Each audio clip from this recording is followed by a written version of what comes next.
serving all of eastern Utah. This is News Talk 107.3 FM and 750 AM. KOAL. Price.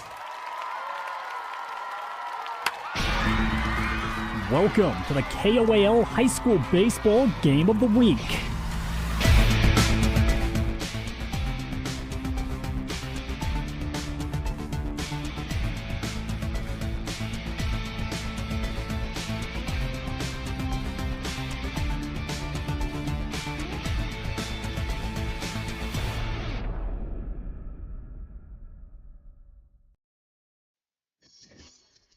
Good morning and welcome to Lindquist Field in Ogden, Utah. Day number 3 for the 3A state baseball playoffs. The Carbon Dinos today, the 11 o'clock game, will battle Logan, a team that they've played once already here on the first day. And the Carbon Dinos won with a 10-run rule. They'll have to beat them again to move on and play the team that they lost to yesterday, Grantsville. Now, the loser of this game will go home, and the winner of this game moves on to play Grantsville. So now we're at the point in this tournament where we start playing the same team now for the second time. We're in that area of the bracket down until you get 1 or 2 more games. Then you'll face teams that you haven't seen. But right now, it's time to start playing teams that you've played once already. So the Dinos defeated Logan on day number 1 up here by 10. So now they got to do it again. And joining me in the broadcast booth here for the Landis Diesel Service pregame show, Aiden Mortensen. And Aiden, you know, beating a team once, beating a team twice in 3 days sometimes can be more difficult than people think it is. It absolutely is, Sonny, because sometimes those past results are going to dwell in your mind. Carbon could look at this game one of 2 ways. They could look at this as the fresh game that it is. Both sides hungry to come away with a win and advance in the state tournament. However, they could also look at it as a game where, well, we 10-runned them last time out. They can do that again pretty easily, and that's exactly when a team like Logan will jump on you. This is a scrappy team, Sonny. I would not want to see the Logan Grizzlies opposite me. That seed says 14, but they play much better than that ranking may imply. Yes, they do. And you have to look at this game like you have not played this team. You can't overlook a team in a tournament because that'll come back to get you. So you just pretend like you haven't played Logan. Here we are. We need to win and move on. And forget about the 10-run win you had, because that game on Monday really doesn't mean anything anymore. Yeah. So now you just got to move on and just pretend like you have not played this team. Come out, must win, which it is, and just do what you need to do. And we alluded to it yesterday, Sonny. One factor that's going to make this game particularly interesting is the pitching. Both teams looking to throw their number 3 pitchers for Carbon. That's going to be Maddox Wilson. For Logan, that's going to be Ryan Hoth. So both of them are going to be going at it at the mound. Going to be a battle between these two. We saw Hoth at the end of the game against Emory. He came in a relief appearance, and he put on a pretty solid performance in the inning of action we saw him in. We're going to have to keep a close eye on him because he likes to throw some junk. He's not necessarily a high-velocity player, but he clogs up the strike zone. He catches you off guard with off speeds and breaking balls. He's going to be a challenge for the Dinos to hit, but once they figure him out, I think we could see a hitting performance like they had on Monday. The place you need to be for sports. Castle Country Radio here on KOAL 107.3 FM and 750 AM. 3A state playoffs. It's been fun coming up here to Ogden, and Lindquist Field is just an awesome little field, kind of hidden. But when you walk into it, you just get that old-fashioned baseball vibe. Yeah, it brings you back to that golden age of baseball, yes. Sonny. It's a beautiful scene here, and hopefully we're going to have 2 games here today, but then we move on to an equally beautiful facility out at Kearns High School if the Dinos are to advance. That's a good point, Aiden, that you make. If the Dinos win game 1 here today, they will play twice today up here at Lindquist Field. We'll have both games for you if the Dinos move on. I hate to say if. You have to say that, but I would love to see them move on. Got to take care of Logan first here at the 11 o'clock game. First game of the day once again here at Lindquist Field. Yeah, going to be a fun one, Sonny. We've kicked off this tournament 3 days in a row now, and we're looking to hopefully keep it rolling and go on to day 4, 5, and potentially even 6. Let's talk about the starting pitchers for today's game. Riley Hoth Wearing number 2 will start for Logan, Aiden. Now, you said, the pitching, this is when pitching starts to get interesting too, because now you can't, you don't have anything to play with anymore because you lose, you go home. So now this is where the managers of high school baseball, this is the decision-making time that I'm glad they're doing it, not me. Yeah, it's a very unenviable position to be in, Sonny. You got to make sure you put yourself in the best position to win, not only this game, but the next game. And we know typically high school only really plays between 1 and 3 games a week. So when you're going on game 4 in 3 consecutive days, those aces haven't had their required rest just yet. They're going to be ready to go tomorrow as well as on Friday, but it's going to be a bit of a challenge to try and manage this. Let's talk about, once again, the pitcher, Riley Hoth. He will start for Logan here in the 11 o'clock game. And Hoth holds a 5.87 ERA on the season, 2 wins, 0 losses to his name through 9 appearances, also has a save. And then we also have, starting for the Carbon Dinos, number 17, the senior Maddox Wilson. And this is a position we've seen Wilson in pretty consistently and throughout his career. He makes his earning as a first baseman, but he is also unafraid to step onto the mound. And it goes with what we know of Maddox. He is an athletic freak. That kid is built to compete in sports. You look at football, you look at his time on the field, he's able to really go out there and make some noise. Maddox holds a 5.62 ERA through 8 appearances, 0 decisions to his name, and 0 saves as well. So if you take a look at with Wilson moving to the pitching spot, moving over to first will be Paxton Falk. He moves from third, which he's played so far in this whole tournament, over to first. And with him leaving third, we're going to see Marcus Vigil take over the third base position. Yeah, it's a typical switch we see from the Dinos. Having someone like Vigil who can step up in the field like that is always a pretty big part of smaller high school baseball. You need to have players who are versatile like that. However, the area you want to see Vigil perform in today is at the plate. If he can come away with a solid performance there, that's going to help the Dinos greatly as they look to advance in the state tournament. We'll take a look real quick at the lineup for Logan. We'll go down the line. Number 2, Riley Hoth will start. He will be the leadoff batter, also pitching. Number 29, Marcus Shotbell playing center field, batting third. Graydon Olson playing first base. Zach Stewart will be the DH, batting fourth. Fifth, Priest Mameras playing second. Number 4, Colt Reed will play left field. He bats sixth. Batting seventh, Kai Olson. He will play third. He wears number 6. Mason Red will bat 8, wearing number 19, playing shortstop. Batting ninth will be Taylor Guerin. He plays catcher, and he wears number 23. And pretty typical from what we saw from Logan's lineup. And the thing that makes them a fun team to watch is that despite what the statistics may say, they go in there and they have a lot of players who can put the ball into play and do some damage almost immediately. So going to be something to watch as we head further and further into this contest. Then as we take a look at the Carbon Dinos, wearing number 24, Logan Bennett playing center field will start us off as the leadoff batter. He's had a great tournament so far. He has been playing out of his mind, Sonny. That 333 average doesn't tell the full story. He's hitting the ball extremely well, but he's also been a key component in bringing runners home for the Dinos. Anytime he steps up with runners in scoring positions, we've seen him capitalize on those opportunities. Number 5, Cash Withers will play left field. Number 17, Maddox Wilson, he will pitch. Jordan Nichols wears number 8, DH. Brody Ware playing right field, batting fifth, made a couple of really good plays out in right field yesterday. Number 33, the freshman Jason Urbanik will catch. Number 7, Paxton Falk moves over to first. Caden Sandoval, number 4, will play second.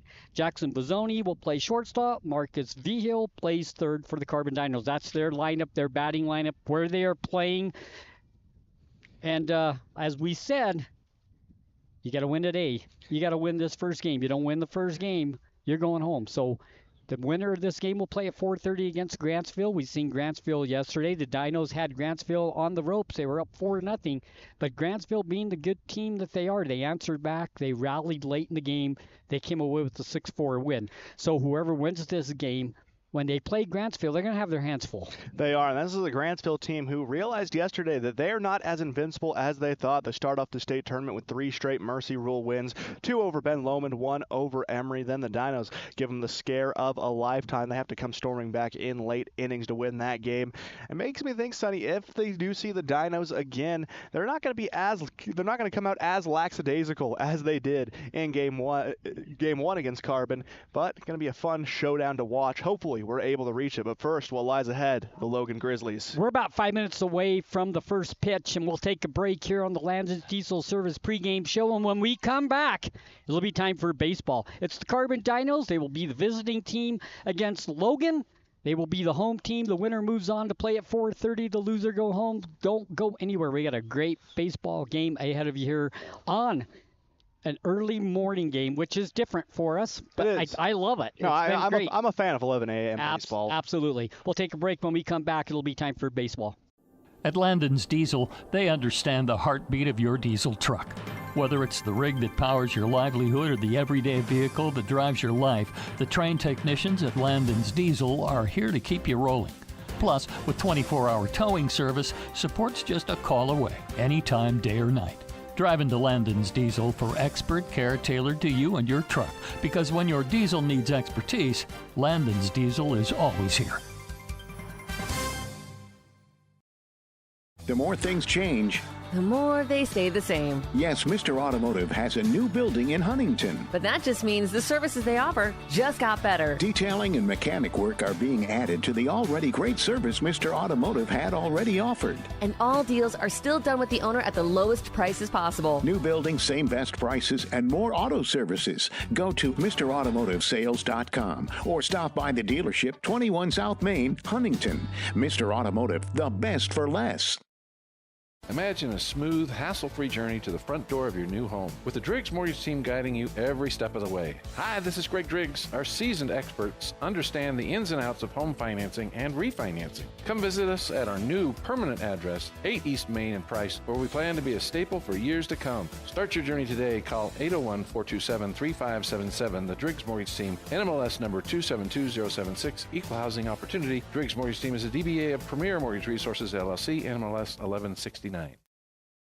Looking for the perfect mattress? We've got you covered. At Bill's Home Furnishings, we have the largest selection of mattresses in eastern Utah, including the highly rated Serta Perfect Sleeper. And when it comes to price, we're competitive with anywhere in the state. But we're more than just mattresses. From quality furniture and home accessories to reliable appliances, we've got everything you need to make your house a home. Stop by Bill's Home Furnishings today, where selection, savings, and service meet. Right here in eastern Utah.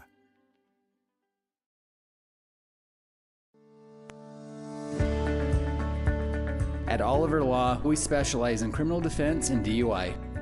Everyone needs to know their rights. Let us guide you through the criminal justice minefield. At Oliver Law, we still believe in innocent until proven guilty.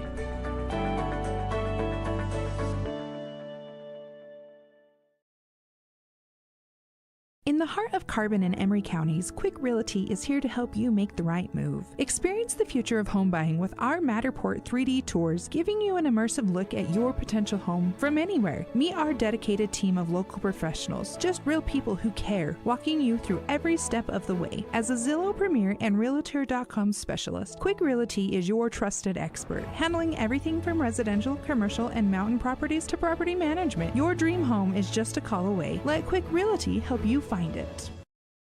At Landon's Diesel, they understand the heartbeat of your diesel truck. Whether it's the rig that powers your livelihood or the everyday vehicle that drives your life, the trained technicians at Landon's Diesel are here to keep you rolling. Plus, with 24-hour towing service, support's just a call away, anytime, day or night. Drive into Landon's Diesel for expert care tailored to you and your truck, because when your diesel needs expertise, Landon's Diesel is always here. Now, back to the action. The high school baseball game of the week on KOAL 107.3 FM and 750 AM. Welcome back to Lindquist Field. We are ready for the start of game number 1. As we said, the Dinos are the visiting team, so they will bat first, and leading off will be Logan Bennett for the Carbon Dinos. Once again, Riley Hoth will be the starting pitcher for Logan. Logan takes the field in their red jerseys with the white pants, red hats. The Dinos today wear the gray pants with the blue jerseys and the blue helmets, white numbers. We're ready to go. I think I'm a fan of the blue jerseys more than I am the black jerseys, and I think they look sharp. I love seeing the Dinos in that bold blue. I like the blue and white. It's a good color combination. As Bennett gets ready to step into the box, Sonny, we talked about him in the Landon's Diesel Service pregame show, but that is a kid who can do some damage in that leadoff slot. If he gets on base, even with just a single, he leads this team in steals. He is a menace on the base path, and he's very intelligent while doing it. We've seen him turn plays that looked like they were going to be busting. He's been able to go from second to third in the snap of a finger. So if Logan gets on base, I think the Dinos have a pretty good opportunity to jump out ahead of. Place you need to be, Castle Country Radio, KOAL 107.3 FM, 750 AM, Carbon Dino Baseball, 3A State Playoffs. Carbon and Logan, we're ready to go. As we said, the Grizzlies will be the home team, so the Dinos will bat first. And Hoth warming up on the hill, looking to break out a little more velocity than we saw with him against Emory yesterday. He was relying heavily on breaking balls and some off-speed throws to get the job done against the Spartans. So he's got a mixture of pitches he can turn to. Bennett, Withers, Wilson, they'll get us started for the Carbon Dinos, and Logan Bennett walks into the batter's box, and we're ready to go. Again, Bennett, a .333 hitter on the year. He's got 32 hits. First pitch for a ball and a 1-0 count. Second pitch, fly ball down the third baseline, will go into the seats, foul, and it's a 1-1 count on Logan Bennett. And Logan can make contact with these very efficiently. And it was a problem we saw late in the game against Grantsville. They were making contact. They just couldn't put it in play or in places where Grantsville couldn't get them. Today, trying to avoid that problem with Logan. Fly ball left field, diving catch out by Colt Red. That's a beautiful play out in left field to get the out. I thought that was going to drop. No, that looked like it was a sure thing. It was going to drop. Wind was blowing against it, blowing it right away in the left field. But an excellent job running over, snapping it out of the air by Red. So one down for the Carbon Dinos. Up Cash Withers playing left field. The senior wears number 5. .319 hitter for Cash on the season. Through 91 at-bats, he's recorded 29 hits. Wilson on deck. First pitch swing and a miss and an 0-1 count. What a way to start the game off. A great defensive play out left field by Colt Red for Logan. And we always talk about how important momentum is, Sonny. It's plays like that that can put it in your favor early on. That's a gamble. When you dive for that, if you miss it, that's probably, as the next pitch, swing and a miss and an 0-2 count, that's probably a triple. Yeah, that is going deep if you miss it because you got to get up, you got to recover. And sometimes you land a little wrong, you're not going to be able to get up as quickly. We saw that with Logan against Carbon the first go-around, and it did result in a Little League home run for Logan Bennett. Fouled over the top of us, out into the street. We got an 0-2 count. It's always fun seeing how far these balls go as they foul off behind us. Wind up in the pitch. Fouled into the dugout of Logan. So we still remain 0-2. Withers doing a good job right now running up that pitch count. Hasn't been able to draw any balls because Hoth is throwing very consistently in or near the zone. But he's taking swings. He's fouling them off. He's making contact. Fouled down the third baseline. Count remains 0-2, and Hoth wastes no time in between pitches. He works very quickly. And, you know, when you see that at the high school level, normally that means the pitcher is in a pretty decent rhythm. So if Hoth is already establishing himself in that rhythm, it could be scary for the upcoming batters for Carbon. Yeah, 0-2 count. One down for the Carbon Dinos. The wind up the pitch. Fly ball out of play once again. Over the top of us. So the count remains 0-2. And again, Withers doing a good job making contact. Now he's just got to put it between the lines. And we talked about the importance of being able to extend these at-bats in the state tournament. Fly ball, center field over the head of the center fielder to the wall. He rounds second, going for a triple. He'll stand up easily, and they'll hold him up there with one down. An excellent hit by Withers. He's able to strike it out into center field, way over the head, going against the wind as well. Falls in the warning track. He's able to turn that triple easily. I mean, that was a deep hit, and I tell you what, Shot Bell almost ran that down in center field. And that was, he gave a great effort. And if Logan had two plays like that consecutively, you got to feel that there was a little more than momentum, a lot of luck on their side if he pulled that one in. Maddox Wilson up to bat for the Dinos. One down, runner on third in scoring position. Pitch in for a strike and a 0-1 count. And an early opportunity now for Maddox to get himself some help with some run support on the mound. Anything into the outfield looks to bring Withers home. We're going to talk about the weather here in between these pitches. Pitch is a ball and a 1-1 count, loaded with ones. 1 ball, 1 strike, 1 out. The wind is blowing to center field, and we've had really good weather the first 2 days. Today's not going to be like that. No, not at all, unfortunately. Haas pitch for a ball and a 2-1 count. We're supposed to have some 20-mile-an-hour wind stays. There's a possible chance of rain. Hopefully we get the games in today, but we'll see what happens. Right now it's cloudy and it's windy. You're hoping to avoid the rain. Yeah, you live with the wind. Yeah, I'll take the wind because it keeps the game going. So we got a 2-1 count. The pitch outside the ball, 3-1. And we saw that come into effect last year at Utah Valley. Rain delays plagued that state tournament, and it caused a lot of teams who were at one point swimming with lots of momentum to really slow down and suffer. Pitch by Hoff. Fly ball, right field. Will drop. 1 run will score. Out there is Henderson. He brings the ball in, and it's just a single for Wilson, but nevertheless, a run scores by Cash Withers after his triple. He gets home on the single. We'll have a courtesy runner, and 1 down, and the Dinos lead 1-0.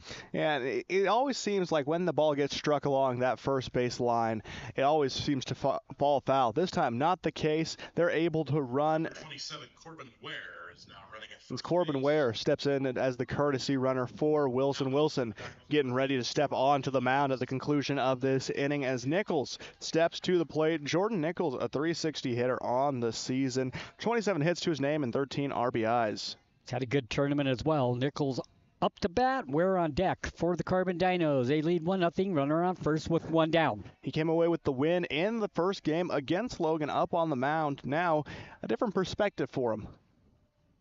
Hoth looks over his shoulder at first. The pitch is in for a strike and an 0-1 count. And the off-speed curve by Hoth always seems to find that bottom portion of the zone. I think it's a matter of time before the Dinos start figuring that out, and they tee off. It's off to a good start for the Dinos. Throw over to first. No play there. Ware gets back. Hoth not operating as quickly as he was after that out from Bennett. Now, a lot more weighing on his mind. The windup in the pitch. Here's a little grounder to second. Goes past Red, out into the outfield, out into left field. Runners on the corner for the Carbon Dinos. That went from bad to worse. You got the missed dive at shortstop, and we talked about it on the diving play out in left field. You dive and miss. That ball continues to roll. That was the case as it goes rolling into left center field. Allows the Dinos to get to the corners. So Brody Ware up to bat for the Carbon Dinos. Runners on the corner with a 1-0 lead. Ware, 317 hitter on the year, 26 hits and 14 RBIs, a chance to make a 15 this at-bat. Minor leads on both corners. The throw over to first, no play. That one felt less like a real pickoff attempt, more like Hoth trying to buy himself some time, calm those nerves a little bit. And after giving up several consecutive hits, you think it's going to take some time to try and recover and right the ship. Shot down the third baseline, goes foul. 1 down.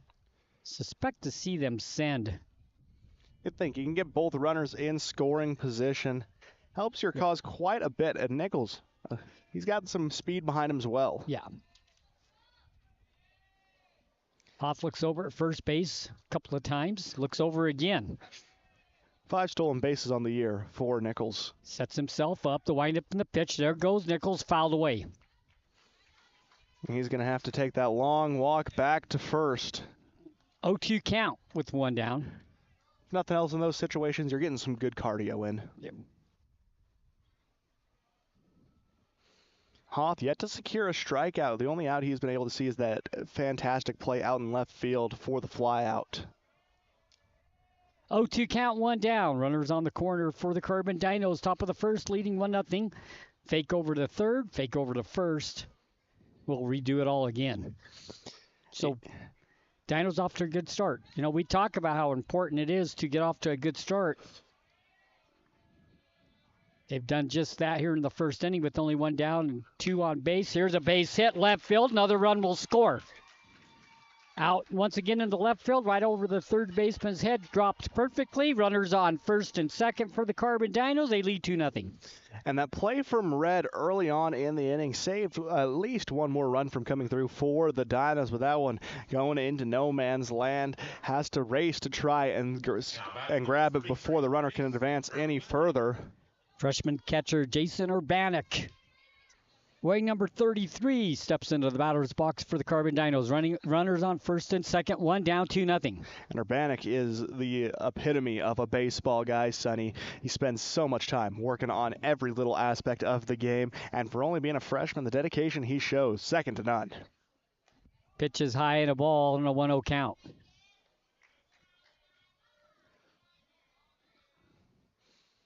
It's been impressive to see what Urbanek has been able to do his freshman campaign. A .386 hitter. 1-0 count, looks back at second. Pretty good size lead at second and first both for the Carbon Dinos. Hoff looks back, a long look back at second. And the pitch for the strike and a 1-1 count. That's what Hoff needed to see fall. He needed to see one of his fastballs hit the zone. And up until this point, it felt like they were all going outside of the zone. Only his off-speed pitches were finding the strike zone. But now, finally starting to right himself up on the hill.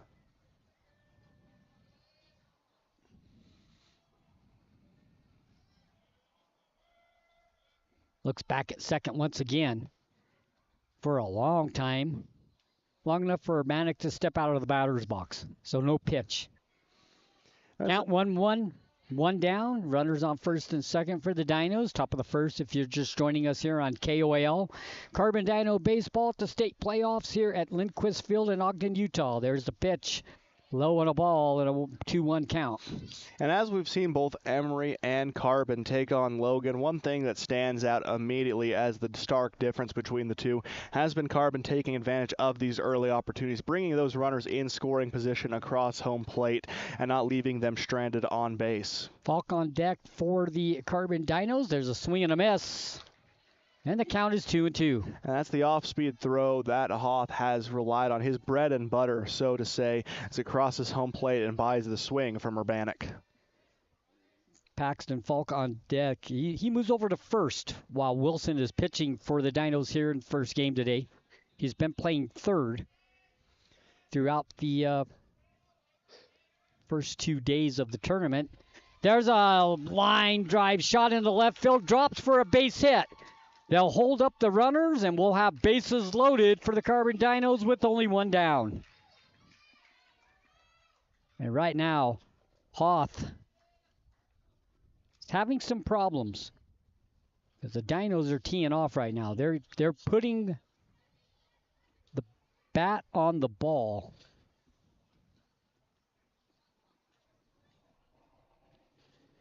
We're going to have a mound visit. So a mound visit here in the top of the first inning. It's a 2-0 game. With bases loaded for the Carbon Dinos. 5 hits now for the Carbon Dinos. Whenever this game moves on to play Grantsville. The Dinos played Grantsville yesterday. Fell short 6-4. Had a 4-0 lead in that game. Grantsville's a very good team, and it didn't really phase them. I mean, I think it rattled them a little bit early on, but the good team that they are, they came back in the later innings, 6 runs in 2 innings to knock the Dinos off 6-4. That's why the Dinos are playing here at 11 o'clock. Now batting number 34, Paxton Falk. Bases loaded for Paxton Falk. 2-0 Dinos. Only 1 down. Wind up in the pitch. Outside for the ball and a 1-0 count. Dinos have an opportunity to break this game open in the first inning, Aiden. Yeah, no, with only 1 out, Sonny, this is an opportunity you got to be licking your chops for. Here's a line drive. Stopped by the shortstop to throw over to first in time. They got the out, but the run scores for the Dinos. Jordan Nichols comes across, making it a 3-0 game. Now, if he doesn't bobble that ball, Sonny, it looks like it could be an easy double play to end the inning and prevent that 3rd run from coming across home plate. But not the case, as Nichols safely slides across the base. Mason Red, hard shot. He kept the ball in front of him. Now batting number 4. Was able to pick it up, make the throw over to first, and get the 1 down. So now we have 2 outs with runners on 2nd and 3rd. Caden Sandoval up to bat for the Dinos. The junior playing second base. The first pitch is outside, and the ball and a 1-0 count. Climbing up early, Hoth has struggled early on. He found his rhythm in that first at-bat, but since then, it's been all downhill as that pitch count continues to climb as well. Pitch. Got the corner for a strike, even 1. 1 ball, 1 strike, 2 down. And you think getting the strikeout here, Sonny, would do wonders for the confidence of Hoth if he can end this inning without any more runs bleeding through. Yeah, base hit most likely scores 2 for the Dinos.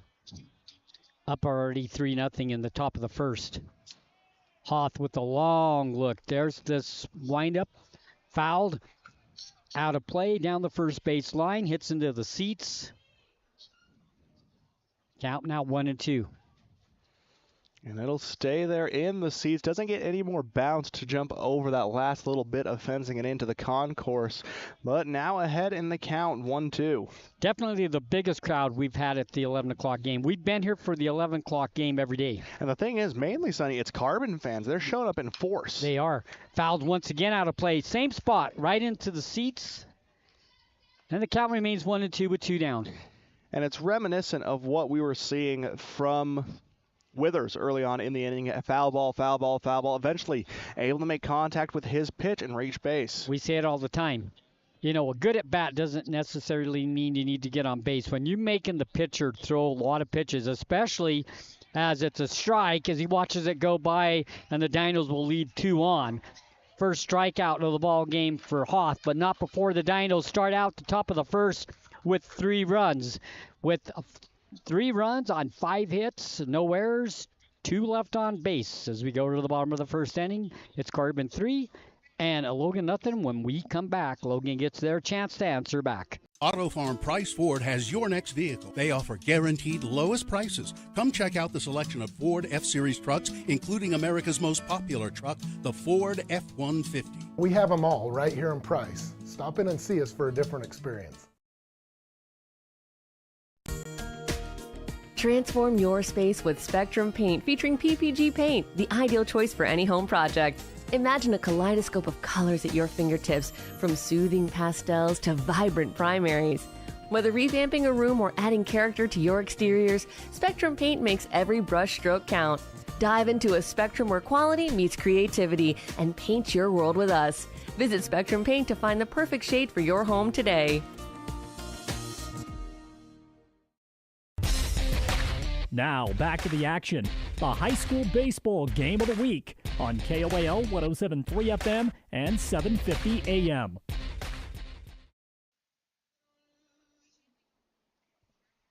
Senior number 17, Maddox Wilson, takes the mound for the Carbon Dinos, up 3-0 here in the as we go to the bottom of the first inning. So a good first inning for the Carbon Dinos. They get a 3-0 lead. Now, if they can get out of this bottom of the first with no runs, the game is in their control early. That's what you want in tournament play with the pitching rules and everything. That's what you want. The Dinos are sitting pretty right now with only a half an inning played. Maddox Wilson on the mound. He will pitch to Riley Hoff, the starting pitcher for Logan. So pitcher against pitcher here to start the bottom of the first inning. And Hoff trying to get back some of those runs he gave up in the first. 333 hitter on the year, 25 hits, 11 of those being for extra bases. 2 home runs to his name as well. Where's number 2? First pitch for Wilson. Line drive shot between third and shortstop out in left field for a single. And Hoff is on, and a good start for the bottom of the first inning for Logan. All right, now, Sonny, if one thing is showing through, it's that the bats are hot for both teams. Now, Logan looking to answer back, potentially cut into this deficit, something that'd be pretty key early on as they send Shotbell to the plate. Shotbell, he's had a spectacular tournament so far. A 321 hitter on the year, 27 hits, 8 RBIs, 3 extra base hits. But he brought home 3 RBIs yesterday in Logan's upset win over the Spartans. Number 29 playing left field, left-handed batter. There's the pitch by Wilson, fouled down the third base line to the net, and an 0-1 count. And that's what makes Logan such an interesting team, Sonny, is that it always feels like they play in a bounce-back mentality. You don't really see their body language ever get dejected. They're always there, and they're giving 110%. Yep, absolutely. Runner goes. Contact made, a little blooper. The throw to first. Did they get him? No. That's one of those hits that kind of an accident, but it works out for you. And we have runners on first and second to start the bottom of the first inning for Logan. So I was going to describe it as a no, yes kind of play. That's exactly it. It looks like they have him dead to rights as Shotbell's trying to sprint to first, but the recovery by Wilson a little too far over the head of Falk as he's forced to jump to try and recover the ball, and it gives Shotbell enough time to reach first safely. First baseman number 24, Graydon Olson, up to bat. They have a little conversation. They say he's safe. Yeah, so we'll move on. From our vantage point, we may not have the best view of the strike zone, but we do get pretty good sight of if a runner is touching first, and that one, clear as day, was able to reach safely. So runners first and second, nobody down. Olson up to bat for the first time, as we said, playing first base.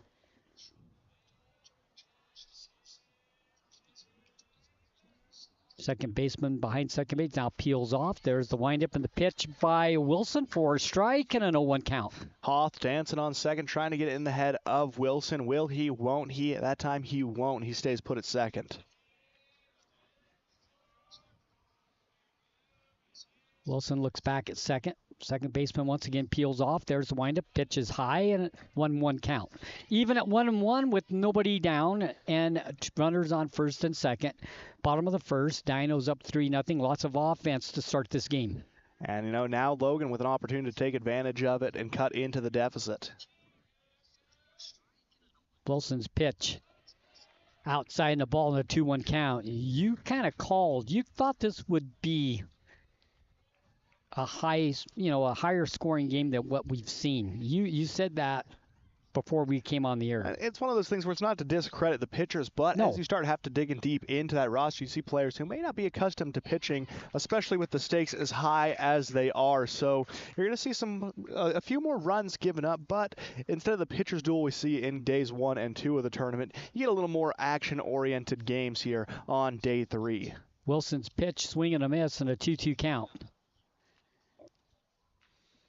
And Olson, leading batter on this squad, a 435 hitter on the year, 30 hits, 23 RBIs. He is tied for first on the team in home runs with 2, and for a total of 12 extra base hits. Yeah. Opportunity here for Logan to answer after a good first inning for the Carbon Dinos, leading 3-0. Wilson looks back at second. Once again to wind up the pitch. Ball, and we got a full count. 3-2 count with nobody down. A real advantage for Logan here. They can put the ball into play. You're going to at least load the bases. Even with a walk, you'll load the bases. So you feel pretty good going into this next throw. Yep. Wilson looks back at second once again. Second baseman peels off. There's the pitch. Gets past the shortstop out in the left field. We have bases loaded with the single for Olson. So 3 singles to start the game for Logan. Kind of like one of those video games. Remember that old game that you used to use with the silver ball? Yeah, the little marble, and you'd hit it to single, double, triple. I do remember that one, actually. 3 singles, just like that. Now, it's death by single right now for Logan. I thought they were going to send a runner, and I preemptively tacked a point onto our scoreboard available on Castle Country Radio Carbon on YouTube, but quickly called it back as wisely Logan holds it. No need to risk. No, nobody down. Yeah. So we have nobody down, bases loaded.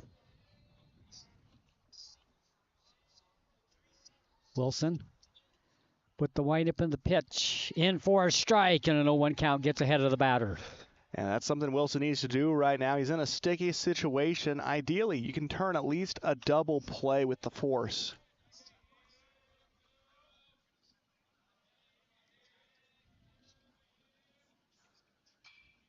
Fly ball down the right field line, goes out of play, and a foul, so it's an 0-2 count. That one was dancing on the line, Sonny, but wind kind of takes hold at the last second, it causes it to crash into the fence. And now they got to line up and do it all again. So 0-2 count, nobody down, bases loaded for Logan. It's one of those hits where you're glad it went foul if you're a Dinos fan, because that would have brought in 2, potentially 3 runners based on where it was falling. Wilson's pitch. In for the strike. As Stewart watches it go by for this first strikeout for Wilson. Strikeout number 1. 1 out now for Logan with bases loaded. Coming up, Priest Ramirez playing second base. Where's number 13? And it's always good to be able to escape from that jam by the skin of your teeth, Sonny. That's how they were able to do it. It's Wilson. Pitch, swing and a miss. 0-1 count. Ramirez, 270 hitter on the season, 17 hits, 10 RBIs with 4 extra base hits to his name. A chance to potentially push himself to at least 12 if he's able to put a ball into play. 0-1 count with 1 down. The pitch by Wilson. Low on the ball gets past Urbanek, but he's on it quickly, and the runners will stay as Wilson covers home plate very quickly, so the runners stay. Good play by the Dinos there to keep that base runner on third. It was, and Hoff slaps his hands in frustration. He hesitated too much. Would have had a tight window, but a manageable window. Decides not to take it, and he's frustrated with himself that he didn't. He might have made a good decision not. Yeah, it would have been a close play. I think in the long run, it's definitely the right move. Pitch in for the strike and a 1-2 count. And Wilson, despite the jam, he's finding his stride. Looking for strikeout number 2, his second consecutive. Bases loaded, paying no attention to base runners, concentrating on the batter, and it's working out for him. There's the pitch, fly ball out of play. Count remains 1-2. Down the first base line. And if you're Logan, we talked about the Dinos having a chance to break this open offensively. I think you get out of this inning with no runs scored and the bases loaded. That's back-breaking as well. Early on in the game, but a huge part of this game already. Wilson with the pitch, high in a ball. 2-2 count. And Hoff was expecting that one to go soaring over the head of Urbanek to the backstop. He was raring to steal, but Urbanek, the ever-steady presence behind home plate, we rarely see balls get past him. And even if they do, he's quick to recover. He halts that third base runner so effectively. Wilson for the Dinos. The pitch fouled away into the Logan dugout. The count remains 2-2 with the Dinos up 3-0. Bottom of the first inning. Logan up to bat trying to answer the 3 runs the Dinos put on the board in the top of the first with bases loaded and 1 down. This would be the earliest scoring output we've seen from Logan all tournament long. Normally they don't get it rolling until about the 3rd inning. Wilson's pitch. Swing and a miss for strike 3 and 2 down. Back-to-back strikeouts for Wilson. Now we got 2 down with bases loaded. And up to bat will be Colt Red, the left fielder, wearing number 4. Well, so that was a pretty hideous swing. That ball was over his head, and he was reaching, trying to chop it down to earth. And Red as a result, he has to head back to the dugout. Red made a great play in left field in the first inning. It could have been worse than 3-0. It could have been much worse. Could have been, because that was the leadoff batter, but he dove and made a great catch. Could it easily be 4 or maybe 5? First pitch is a strike and an 0-1 count with 2 down. Red normally a 183 hitter, so he falls below that Mendoza line. Loaded bases. Wilson with the pitch. Outside the ball. Nice play by Urbanik to keep that ball in play. And again, Hoff, he's not hesitating a second time. If that ball goes past, he's raring to go over on third. So Urbanik has done an excellent job in making sure he's held. Pitch by Wilson. Low on a ball and a 2-1 count. 2-1, 2 down, bases loaded. 3-0 Dinos, bottom of the first. It's paramount here that you don't walk this batter. You send Red over to first, you bring a run in, and that's one of the most degrading ways you can see a run scored against you as a pitcher. You'll take hits, those happen. 2-1 count, Wilson's pitch in for a strike, 2-2. Loaded with 2s, 2 balls, 2 strikes, 2 down. You could see that was going to be a strike the minute it left his hand. You know, you felt it up here, and it was thrown with such velocity, too. Not even a chance for Red to take a crack at it. 2-2 count. Colt Red steps out of the batter's box, now goes back in. The Dinos could get out of this inning without allowing a run after starting the inning with 3 singles, did Logan. Pitch is high in a ball. We got a full count. Stakes high as can be, Sonny, for this next throw. A walk means a run coming in for Logan. A strike means an out and a hit into the field. Now, you got a variety of possibilities there, but if it's placed just right, I can see 2 runners for Logan coming in. Full count with 2 down, bases loaded. Wilson with the pitch. Inside in the block, and 1 run will come in with the walk. First walk of the ball game and the first run of the game for Logan makes it 3-1. You know, things like that are bound to happen, but it matters more importantly how you bounce back from it. Wilson has to look ahead, has to put that one right behind him. It sucks in the moment, sure, but you have to put it right behind you and focus on the task that lies ahead of you. You know you're not going to see any steals. You just have to focus on what's right in front of you now. Third baseman Kai Olsen wears number 6 up the bat, and that was a good at-bat for Colt Red. First pitch by Wilson in for a strike and a 0-1 count. And Olsen, 195 hitter on the season, 8 hits and 5 RBIs through 16 games played. Wilson. The windup in pitch number 2 gets past Urbanik, goes to the wall. That will score a run. We talked about this. When a pitch goes past the catcher and goes to the wall and you have a runner on third, he's going to score because there's quite a bit of distance between the home plate and the backstop. Yeah, no, it's quite the run, Sonny. It's not like you see at Dino Field, a little bit closer there. Or even at most high school fields, that backstop goes a little closer, not as much as a warning track to try and deal with. But here, not the case. The ball goes past and a run comes in, and Logan already making this one interesting. They go down 3-0 in the top of the first. Now in the bottom, down only 1, 3-2. They answer back, so 2 runs with 2 down. Nobody on third anymore. Well, there will be somebody on third because they all advance. So we have runners on second and third, actually, as the runner scores coming from third to home on the pass ball. So we have a 3-2 game. So now a walk, not the end of the world. It loads the bases again, but it's not a run coming across to tie this game up. And we talked about it pregame, Sonny. This Logan team, they don't go away. It's not the prettiest brand of baseball you've ever seen, but they do enough to win. This is a scrappy, scrappy squad.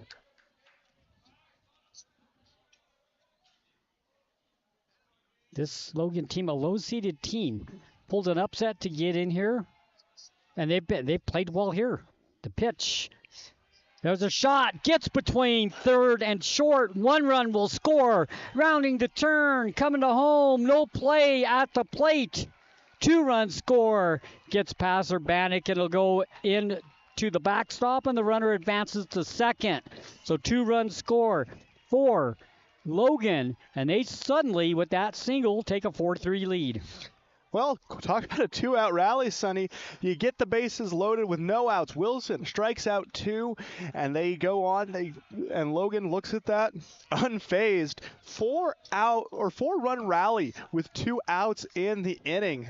My goodness, this team comes to play. You got to give them credit. That wasn't a lack of effort from Vigil and Bozzoni. They both dove for that ball. And it was just in the perfect gap. Yes, it was just hit right where it needed to be. No, it was like a physics problem out there, Sonny. Yep. And they just were unable to corral the ball, but now only a runner on second to worry about for the Dinos. Pitch by Wilson in for a strike, so it looked like maybe the Dinos were going to get out of the inning with bases loaded, not allowing a run. And then suddenly, it's 4-3. Yeah, the tides turn quickly, Sonny, and you feel the momentum swing rapidly in favor of Logan. That's going to be the big battle going into the second. Is Logan going to be able to figure out their pitching and fielding? And will Carbon be able to do the same? Because right now the offense isn't the problem. So the pitch for a ball and a 1-1 count to Mason Red, the shortstop, wearing number 19. That's for the first time in the ball game, with a runner in scoring position on second with 2 down. Red, another 190 hitter on this team, 8 hits on the season through 25 games played. Wilson looks back at second. Pitch. Here's a bouncer. Fielded, gets past.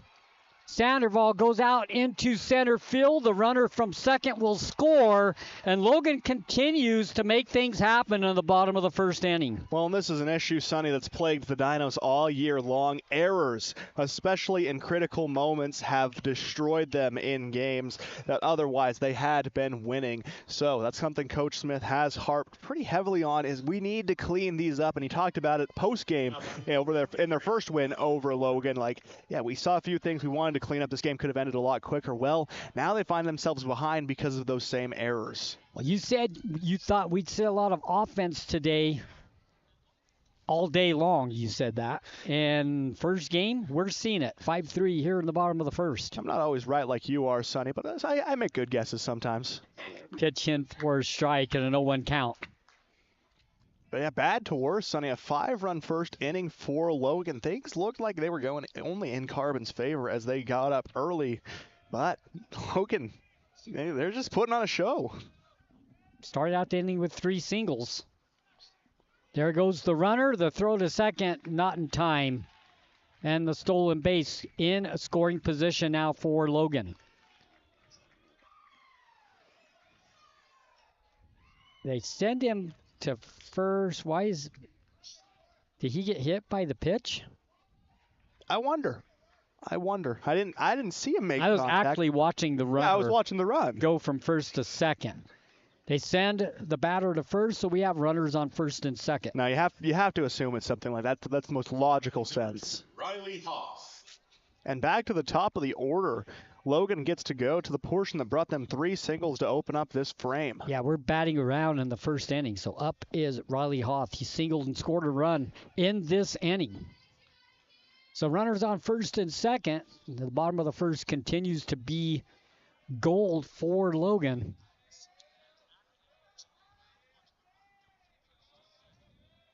Wilson with the pitch. In for a strike. Beautiful pitch and an 0-1 count. Gets ahead of the batter. Some fire behind that throw. You can tell Maddox is fired up. He's a little frustrated, but he's starting to calm himself back down and delivering back into the zone with high velocity. Very long first inning. The windup in the pitch.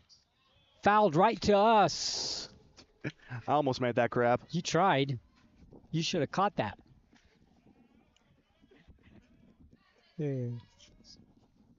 Nice effort. It was a nice effort. I played lineman for a reason, Sonny. I don't got hands. Good thing we didn't have anybody on base up here because they would have scored after you dropped that. Yeah, I also didn't play much baseball for that very reason. Runners on first and second, 2 down. 0-2 count. The pitch. In the dirt. Gets past Urbanic, and runners will advance to second and thirds. And in a very familiar situation now, Sonny, for Maddox Wilson. He's 1 strike away from ending this inning, but control slips on that one as it goes bouncing into the backstop. Runners again in scoring position, third and second for the Grizzlies. Yeah, Carbon's starting to give Logan some gifts here in the bottom of the first inning. So runners on second and third. Hoff pitches high once again over the head of the catcher, and the run will come from third and score. And the wild pitches have been Carbon's biggest downfall so far. as that one goes soaring over the head of Urbanek for the 6th Logan run of the inning. We thought the 3-run performance in the top half was impressive. Logan goes to the bottom and doubles that. 6-3, Logan. Hoff still at the plate. 2-2 count with 2 down. Fly ball down the first base line, goes out of play. And now Hoff swinging with some confidence. He was lacking that early on in the at-bat. He was more waiting for balls to go by, but now he recognizes he's seeing a lot from Maddox. He thinks he's got him figured out, and that's the pitcher-pitcher connection you're seeing. That's why I like these pitcher-pitcher batting battles. Yeah, he's looking at third base thinking, I got a possible RBI. There's a shot down the third base line, goes into the seats where nobody's at. And the count remains 2-2.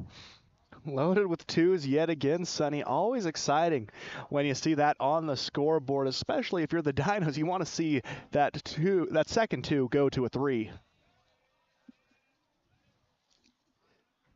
2-2 count with 2 down. Wilson's pitch. Low on the ball and we're to full. 3-2 count. And, a lesser batter probably would have taken a crack at that one, Sonny, but Hoff stays composed, watches it go out of the zone, and now a full count. Bullpen working for the Carbon Dinos. Pitch by Wilson, foul to the backstop. So the count remains 3-2.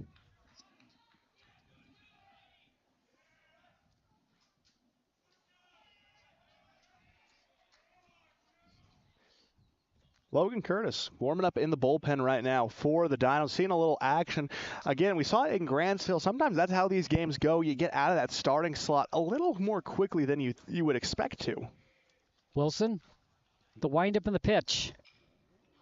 Fly ball left center field, coming over to the center fielder for the Dinos, Bennett, to make the catch and end the inning.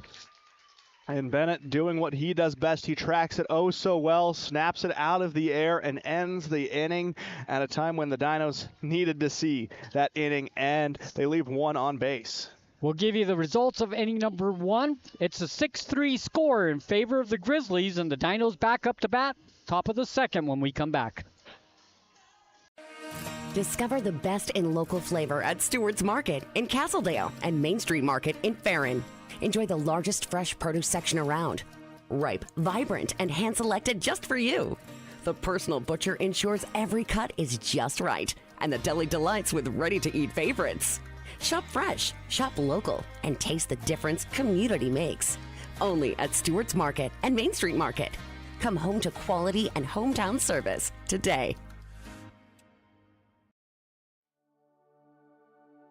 At A Perfect Smile, they specialize in transforming your smile with precision and care. From porcelain veneers and dental implants to orthodontics, crowns, and bridges, their expertise covers every aspect of general and cosmetic dentistry. Dr. Jackson and his team are here to address even the most challenging dental concerns, helping you achieve a smile you'll love. Ready for a smile makeover? Call A Perfect Smile today, 637-2100, to schedule an appointment. It's the high school baseball game of the week on KOAL 107.3 FM and 750 AM. 6 runs, 4 hits, 2 errors, 1 left on base for Logan's first at-bat in the bottom of the first inning, and they have a 6-3 lead over the Carbon Dinos. Up to bat for the Dinos to start the top of the second inning. Jackson Bozzoni, the shortstop, the junior, wearing number 6. Here we go now. The Dinos need to get the 3 runs back. And Jackson is a real rock on this team, Sonny. He steadies this team when they need it most. He's so consistent that you're excited to see him stepping up after that first inning. First pitch by Hoth is a ball. And a 1-0 count. Logan Bennett on deck for the Carbon Dinos. Pitch in, outside, and a ball and a 2-0 count. And Bennett back on deck. He got the fun started for the Dinos in the first. Going to be good to see him looping back around in the order. Pitch number 3, a ball. Hoth, he thought that was close, and it looked close. But like I said, from our angle, hard to tell if it's over the plate. Umpire says ball, to 3-0 count. And in that first inning, Maddox was rung up with 2 wild pitches, both of them resulting in runs. Bizzoni will take the walk on 4 pitches. So the leadoff batter on base for the Carbon Dinos in the top of the second inning. Up to bat, Logan Bennett flew out to left field 0 for 1 on the day. But he has had a really good tournament, out in the field and offensive-wise as well. You know, he is one of my favorite players to watch, Sonny. I'm not shy about saying that. No matter what the sport is, he just brings so much energy wherever he is, and he's a vocal leader on the team as a senior. He's going to be a missed presence heading into next season on both basketball and baseball. You're losing a leader with Logan Bennett. Throw over to first. No play there. Trying to keep Bizzoni close to first base. He goes with a pretty minimal lead over on first base with nobody down. Fly ball. Center field. Going back to get it. Won't get to it. It lands on the warning track. Hits the wall. Bennett will have a stand-up double. And the Dinos will score from the first base with Bizzoni as he is quick and he touches home base. So we get the RBI by Logan Bennett on the double, and the Dinos have cut that 6-3 lead to 6-4. That's exactly what they needed to do, Sonny. Answer back immediately. When both teams have the bats going, you can't let yourself fall behind with a scoreless frame. The Dinos avoiding that trap as they lower the deficit 6-4. Cash Withers tripled to center field. That was a great shot by Cash. Yeah, and he scored a run as well. And it was right in that same position where Logan just hit it. And it goes over the head of Shot Bell in center field. It goes bouncing to the wall. 1 for 1 on the day for Withers. Big lead for Bennett. And the first pitch is a strike, 0-1 count. Hoth just gets enough break on that ball curving back into the zone to put it into the strike zone. It was flirting with the top of it, but umpire says it stays true. Bennett with a real good sized lead on second. Hoth looks back, wind up in the pitch, outside the ball, even 1-1 count. And Bennett, team leading 8 steals. We're looking to make it 9 here. He has a lot of confidence in his base running. He is not afraid to take a very large lead. He is not, Sonny, but he's got the speed to back it up. Yes, the pitch, inside in the ball, 2-1 count. And Hoth, after jumping ahead, falls quickly behind 2-1, trying to get into his rhythm. That's been the struggle for both pitchers, is being able to try and find that rhythm. Winds have died down. It's cloudy. It's perfect. If it stays like this all day, I wouldn't complain. Oh, yeah, this is great baseball weather. Yeah, light breeze, sun not getting in your eyes. I love it. Grounder down the third base line just goes foul. I mean, inches to the left of the third base. And he'll come back. That would score a run. That was as close as it could get, Sonny. And a good effort trying to lay out and grab it, but unable to get a finger on it by Olsen. Goes rolling right past him. Carbon's had a few of those down the third base line here so far in the first 3 days that are just missing, being fair. And it hurts to watch those ones, Sonny, because you want to see them stay fair so badly. Pitch high and a ball, full count. Loads it back up. That one, it was an off-speed throw, but it didn't get the break he was looking for on it. We've seen him throw some pretty significant curves, some sliders in there as well. That time just not getting what he wanted from it. Just hung out there, never came back over the plate. Full count, 3-2, the pitch. Grounder goes to the shortstop. Red, the throw to first. Not in time. And Bennett stays at second. And that's a smart play by Bennett there because there's no outs. So make him make that long throw. You have a quick person running from home to first, and it works out for the Dinos. So the first 2 batters for the Carbon Dinos in the top of the second on base with a double and a single. And Maddox Wilson comes up. He singled in the first inning, scored a run, 1 for 1 on the day. Nobody down, runners on first and second for the Dinos. Like you mentioned, just great awareness of the situation by Bennett. He watches the throw from short like a hawk and recognizes this isn't going to be his day and decides to cut his losses and stay put. Wilson with the swing and the miss. On deck will be a Nichols. Also a single and scored a run in the first inning. So the Dinos off to a good start here in the second, just like they did the first. Here's a line shot. That's going to drop. And it does between right and center. It goes right to the fence. One run's going to score. Here comes the second. And the Dinos have answered back in the top of the second inning. Well, Sonny, I think the fans were a little tired of seeing pitching duels going on throughout the first 2 days. Now it feels like everyone is teeing off. Lots of excitement to be had as the Carbon evens this one up at 6. 3 runs already with no outs in the top of the second. Courtesy runner, second base, number 27, Corbin Ware. Ware will run at second. Jordan Nichols. Jordan Nichols will come up to bat. So runner in scoring position with nobody down for the Dinos, and they answer back. They get the 3 back. And we're tied at 6.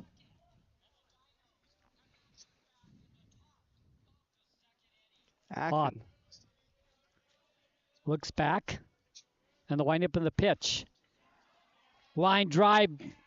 Beautiful diving play out in center field by Shop Bell. And that's another one of those plays. He dives for it. If it gets past him, the runner at second is scoring.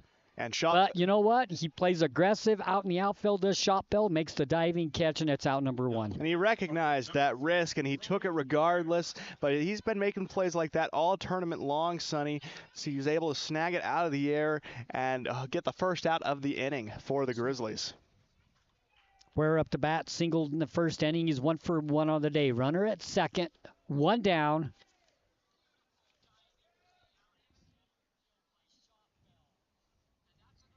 There's the pitch. Fly ball out to center field. Shop Bell once again will make the catch for out number 2. That one not as dramatic as the last one. He plays that one perfect for 2 down. A little less excitement on that one, but you got to think manager Ron Shop Bell pretty happy that he didn't have to make a diving attempt at that one. So we got 2 down. Number 33, Jason Urbanic. Urbanic will come to the plate.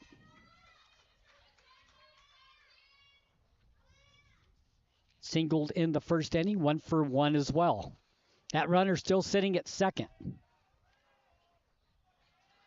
Ben Blanchard warming up in the bullpen for the Grizzlies as his throw goes very over the head of the practice catcher. Soars into the outfield wall. They stop play to go catch that. Blanchard, if he is to make an appearance, holds an ERA of 18 through 10 appearances. Not being a huge area, the bullpens on this field are in the field of play. Yeah, it's conical. On fouls. They're in the field of play. Foul balls down both sides, first and third. Yeah, it's conical. You get narrower as you get further and further back. So you go fouled away to the backstop and a 0-1 count to Urbanic. So if a throw goes awry, it's more than likely going to end up in the field of play, and that's just part of the thing about play. Part of the risks of playing here. 0-1 count, 2 down. Tied at 6. Hoff looks back at second base. The pitch. Fly ball. Left field coming in to try to make the play is Colt Red. He dives and can't get to this one. And the run will score for the Dinos. They got the lead back. That's one of those situations. You make the dive. You don't get to it. You're going to cost yourself a run. But he dang near got to it. And I tell you what. Logan plays aggressive in the outfield. Anything that they think they have an opportunity to catch, they're going to dive and try to make it. They do. And, even with the dive, he does an excellent job of keeping the ball in front of him. It leads to a quicker recovery. Run still comes through for the Dinos, but he limits what could have easily become a double if he let it get behind him and roll in further into left field. Paxton Falk. Connor Falk will run on first base for the Carbon Dinos. Paxton Falk at the plate. Grounded out to shortstop, his first at bat, 0 for 1. The pitch. Fouled. And an 0-1 count with 2 down. The Dinos get that lead back. And they jump back on it quickly. Now your job is to make sure Logan doesn't have another inning like they had in the bottom of the first.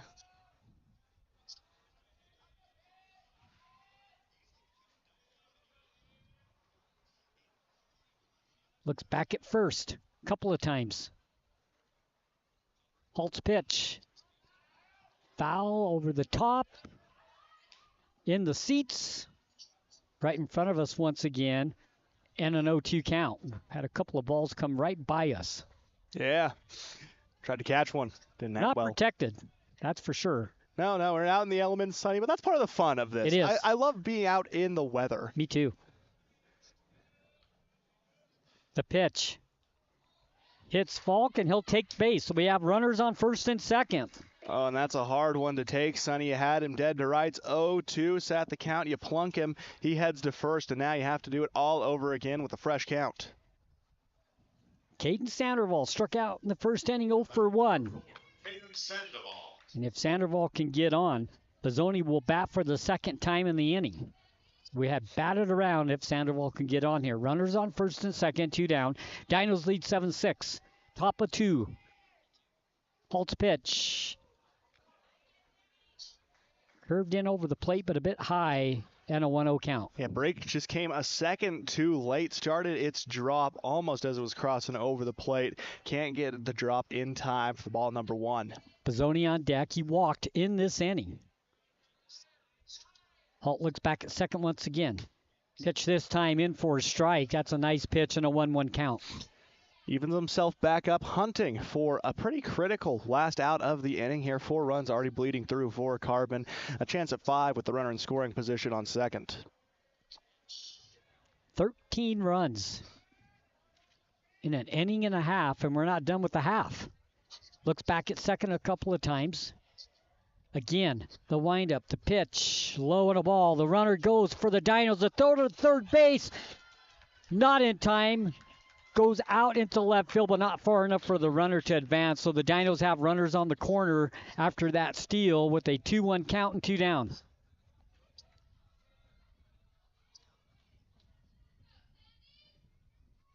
It was a good play trying to make it. Luckily, that ball doesn't go rolling too far past third base. Wisely, Coach Smith steps in, gives him the sign to stay. 2-1 count in the dirt, make it a 3-1 count. And a walk here will make bases loaded for Jackson Pizzoni. He walked, as we said, and scored a run in this inning. So, and if you're in a bases loaded situation, you're Logan. You don't want to see Pizzoni step to the plate. Like we said at the top, he's consistent. Fly ball. Center field coming in to make the catch once again is Shot Bell, and he does it again. He leaves his feet, he dives, he makes the catch. Once again, he doesn't make that catch. The Dinos are going to have more runs, but his confidence when he plays in the outfield is tremendous. He makes the diving catch and ends the inning. And it's the thing that we talk about with Jason Urbanek as well. They're so young, these star players for these teams. Urbanek, only a freshman, Shot Bell, a sophomore in center field. He is electric. You can tell that he spends lots of times practicing for that exact situation, and it pays off dividends here in the top of the second. So 4 runs on 4 hits, no errors, 2 left on base. As we go to the bottom of the second inning, we got a high-scoring game just like you predicted, Aiden. It's a 7-6 Dino lead when we come back. Hi, I'm Tim Frame with Cache Valley Bank here in Price. Making the right financial decisions for your future can feel overwhelming, but you don't have to do it alone. Whether you're planning a new construction project, growing a business, or just looking for a better way to save, my team and I are here to provide the local expertise and personal guidance you deserve. Stop by our lobby or use our drive-thru today. Let's make a plan for your success right here in Castle Valley. Cache Valley Bank. Equal housing lender, member FDIC. Plumbing issues don't happen every day, but when they do, it's good to know that there's a plumber you can trust right here in the Castle Country. The Swell Plumber has over 30 years of experience and has proven that he's reliable. Here's what some customers have said about the Swell Plumber. Kurt was amazing. He came out to the house the same day and got quotes to us very quickly. Kurt kept in touch with us with updates as things progressed. I was definitely pleased. For residential and commercial plumbing, go to theswellplumber.com and book your appointment today. Welcome back as we go to the bottom of the second inning, a 7-6 Dino lead. Wilson, his pitch for a ball and a 1-0 count. Up to bat is Marcus Shotbell. Singled and scored in the first inning. He's had a couple of great plays out in the outfield as well. The pitch, fouled over the top of us out into the street, and it will be a 1-1 count. He was part of that trio of singles that helped Logan to their 6-run frame in the bottom of the first. Sonny, we know that sometimes baseball can be a slower moving game. We're not through 2 innings yet, and we've already played an hour of baseball. That's how fun-filled this game has been. And it's not been a slog because there's so much excitement. Base hit. No, coming in to make the catch is Logan Bennett. He plays it perfectly for out number 1. I thought that was going to drop for a second, but Bennett plays it perfectly, comes in and makes the catch. It feels like the idea of universal karma there, Sonny. Shotbell snagging the balls out of center field before they can drop last second. That time, he's on the receiving end of it. Graydon Olson up to bat. Single scored a run the first inning, 1 for 1 on the day. Dinos lead 7-6 here in the bottom of the second. Logan up to bat. Winner plays at 4:30 against Grantsville. Loser is done. There's a foul ball down the first base line and an 0-1 count. Olson, a .435 hitter on the season, and like you said, he scored that run in the first inning to help them to. He was the third of those first 3 to come through. The Dinos can win today. It's a rematch from yesterday's game against Grantsville. Pitch. Line drive, center field. Bennett makes a grab. A diving catch as well. We have center fielders just, they must have bigger gloves or something. They're making great plays out in center field. Beautiful by Logan Bennett. Yeah, no, they're throwing their bodies around with reckless abandon, but it continues to pay off as these spectacular plays are halting any base runners from reaching for Logan. After an explosive first, they've been held quiet so far, looking to bring another 2-out rally into place. Zach Stewart struck out 0 for 1. Fly ball, center field. Guess who's there? Logan Bennett. 1, 2, 3. And as we go to the top of the third inning with no runs, no hits, no errors, nobody left on base, the Dinos lead by a score of 7-6. When we come back, Dinos will bat here on KOAL 107.3 FM and 750 AM. When your comfort is on the line, trust the experts who care. At Air Temp Heating and Cooling, we've been dedicated to keeping Castle Country cozy since 1999. Our certified technicians are ready with 24/7 emergency service and the latest knowledge in heating and cooling technology. As a proud Bryant authorized dealer, we'll do whatever it takes to ensure your home or business stays comfortable year-round. Call Air Temp Heating and Cooling today at 637-4468. At Castle Country Vet, they believe every pet deserves a touch of love and expert care. You can trust Dr. Harmer and Dr. Kelly. They're not just veterinarians, but passionate pet lovers, dedicated to nurturing your furry friends like family. From routine checkups to emergency interventions, you and your pet will experience compassionate, professional care every step of the way. Let Castle Country Vet help your pets lead the happiest, healthiest lives. Call Castle Country Vet today, 637-5797, because love is a 4-legged word. Now, back to the action. The high school baseball game of the week on KOAL 107.3 FM and 750 AM. As we come back, pitching change for Logan. Riley Hoth will lead the game here after 2 innings. He had 1 strikeout. Allowed 9 hits. Coming into the ballgame will be Trayson Hernandez. A 9 ERA for Hernandez is his story as he comes into the game. Only his 6th pitching appearance of the season. So Logan trying to insert some fresh blood into this lineup and make sure that they're able to try and keep the Dinos in check after 2 explosive innings, giving up 3 runs in the first and 4 in the second. Logan needs some good defense, but they also need the bats to come back alive.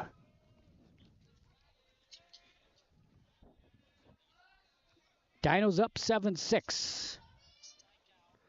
Hernandez will pitch. Wears number 21. He gets ready to throw the first pitch of his afternoon. It's in front of the plate in the dirt. And a 1-0 count. Well, he wasn't the one we saw warming up in the bullpen last inning, Sonny. So coming out a little cold as that first one goes bouncing off home plate. Jackson Bozzoni at the plate for the Carbon Dinos. The windup, the pitch, outside and a ball. 1-1 the count. 2-0 the count, 2-0. And this is just a murder's row of batters from bottom to top for the Dinos. I mean, you go Bozzoni to Bennett to Withers to Wilson to Nichols. to Ware to Urbanek to Falk. This is a pretty hefty. Like, this lineup from top to bottom is very steady. Pitch in the dirt in front of the plate once again in a 3-0 count. Hernandez searching here for his rhythm coming in here in the top of the third inning. And the call to the bullpen is where we saw Logan lose the game the first go-around against the Dinos. They pulled their starter. He heads to the bench after keeping the Dinos pretty well in check, and then it was tea time for Carbon. There's a strike, so a 3-1 count. 3-1 count on Bozzoni, who walked and scored a run in the second inning. Pitch is low on the ball, and he'll take his base for the second time. So 2 walks for Bozzoni. He's got a good eye, and he gets himself on base. So the leadoff batter once again on base for the Carbon Dinos, and Logan Bennett will come up. Had a fly out to left field in the first inning, doubled and scored a run in the second inning, 1 for 2. Bozzoni, shockingly, only 2 steals on the season. With the speed he has behind him, I wouldn't be surprised to see the Dinos be a little more aggressive, try and increase on this lead. Shot to shortstop, caught for 1 out, throw to first, not in time for out number 2. And making that catch for Logan is Riley Hoth, who goes from pitching out to shortstop. Yeah, and shortstop feels like it's Hoth's more natural position. We've seen him suit up in a variety of capacities for Logan throughout this tournament. We've seen him step behind home plate as a catcher. We've seen him step on the mound, but I think shortstop is where we've seen some of his best defensive performances. Throw over to first. No play there, so we have 1 down with a runner on first for the Dinos. Top of the third, they lead 7-6. 3 runs in the first, 4 in the second. Logan had 6 in the first, shutout in the second. That's how we sit. High pitch for the ball. Bozzoni's going to go just like you said they would send him, and he's safe. The throw was made, but it was late, and the Dinos have a runner in scoring position. And probably a closer call than Bozzoni was expecting, but it looks like a little miscommunication happened. Backup coming from second was able to really help secure that one in, as Ramirez races in to make the catch and nearly gets the tag, but Bozzoni head first into second before that tag can be made. 1-0 count with 1 down. Runner at second for the Dinos. They lead 7-6, top of the third. Winner moves on to play Grantsville, 4:30. Loser, their baseball season is done. A lot at stake in this game. Good lead for Bozzoni at second. Hernandez looks back. Wind up in the pitch. Fly ball center field. Shot bell will come up, make the catch. Runner's going to go. The throw to third, not in time. And the Dinos have a runner at third with the sacrifice fly to advance the runner to third. 2 down for the Dinos. And now Wilson trying to do himself again some favors at the plate for his efforts on the mound. After that first inning, he really cleaned things up. You got to give a lot of credit to Maddox. They were making contact still, but it was much more manageable contact. All 3 of those outs flying to Logan Bennett out in center field.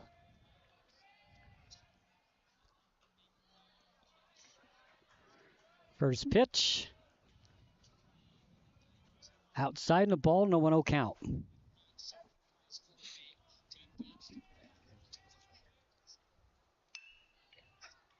Grounder to the third. Throw to first in time for out number 3.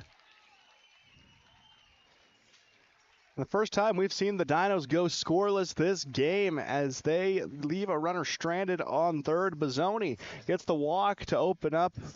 He gets the steal. Sacrifice fly advances him to third, but from that point on, Sonny, Dinos were unable to accomplish anything.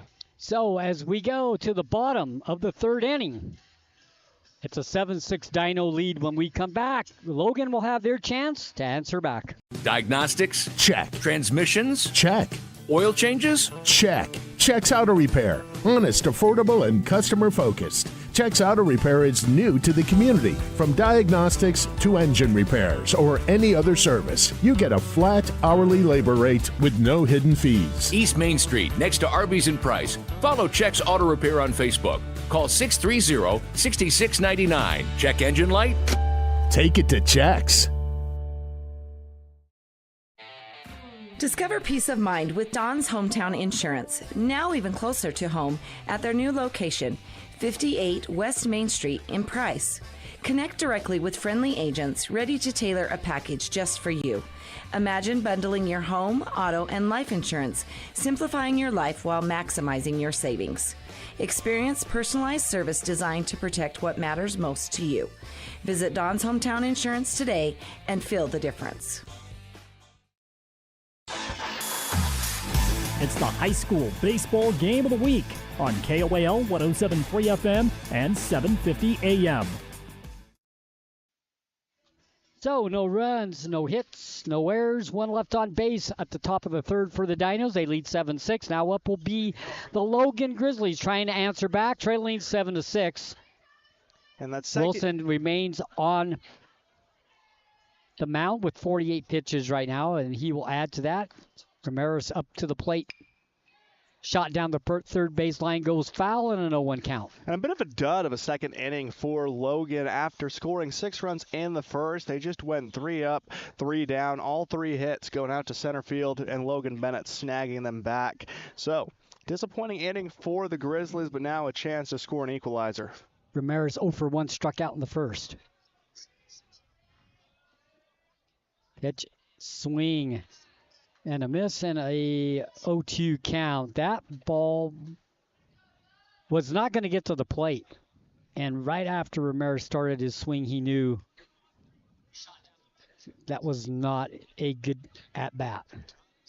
The windup in the pitch. Shot back to Wilson. Makes the play. Throw over to first. Falk for the out. And that time they got the play down, Sonny. Early on, we saw a very similar situation. Wilson runs up, snags the ball off the ground, tries to throw to first, but over the head of Falk, it starts to fly. He's forced to jump up, and the runner reaches first on that. Colt Red up to bat, walked and scored a run in the first inning. Now batting number 4, Colt Red. Wilson with the pitch. Fouled away, and an 0-1 count. And if the Dinos can just continue the defensive momentum they've had so far through the second and so far into the third, they're putting themselves in a pretty good position. You can run Wilson a little bit longer and keep some more of those pitchers available for an afternoon showdown with Grantsville. Wilson curves it in there for a strike and an 0-2 count. Jumping up ahead, after that first inning, Maddox has played a lot more composed. 2 wild pitches got by Urbanic from Wilson that brought in 2 runs for the Grizzlies. But since then, he's been playing a lot calmer, and I think that's exactly what he needed to do. Settle those nerves a little bit. That one goes bouncing off home plate and hit the backstop, but no runners on base, no one to advance. 1-2 count. 1 down. Dinos scored 3 in the first, 4 in the second, shutout in the third. The pitch is high and a 2-2 count. Logan scores 6 in the first, shutout in the second. And normally you score 6 runs in a frame, especially the first one. You feel pretty good about your chances going forward, but that's just how high scoring this game has been. 7-6, the pitch. Low on a ball, full count. Full count to Colt Red. Red looking to replicate his performance, his first at-bat, which ended in a walk. He can do that again and give the Grizzlies some life.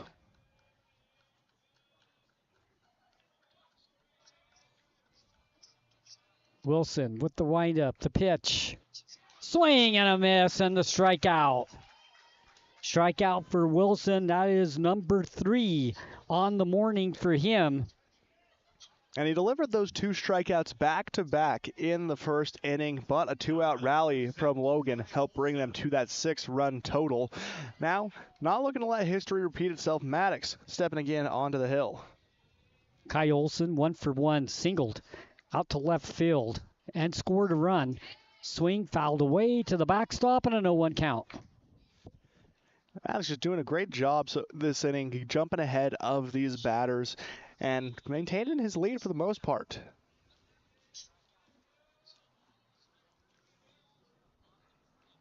Pitch.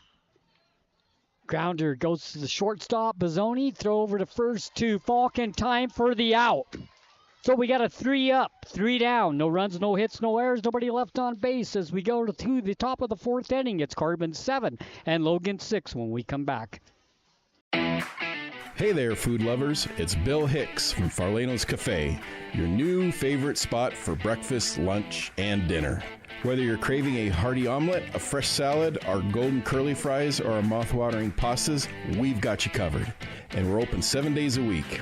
So come on down to Farlano's Cafe, where every meal is a celebration. Remember, it's where the locals eat. Visit us at Farlano's, where great food and great company come together. See you soon. Show your school spirit and support local high schools with the new Eastern Utah Community Credit Union debit and credit cards. Featuring designs for Carbon, Emory, and Grand High School, these cards let you carry a piece of your school's pride wherever you go. Plus, to make purchasing easier, Eastern Utah Community Credit Union has added the convenience of tap-to-pay and compatibility with major mobile wallets. Pick up your school spirit card today at any of the Eastern Utah Community Credit Union branches. Now, back to the action. The high school baseball game of the week on KOAL 107.3 FM and 750 AM.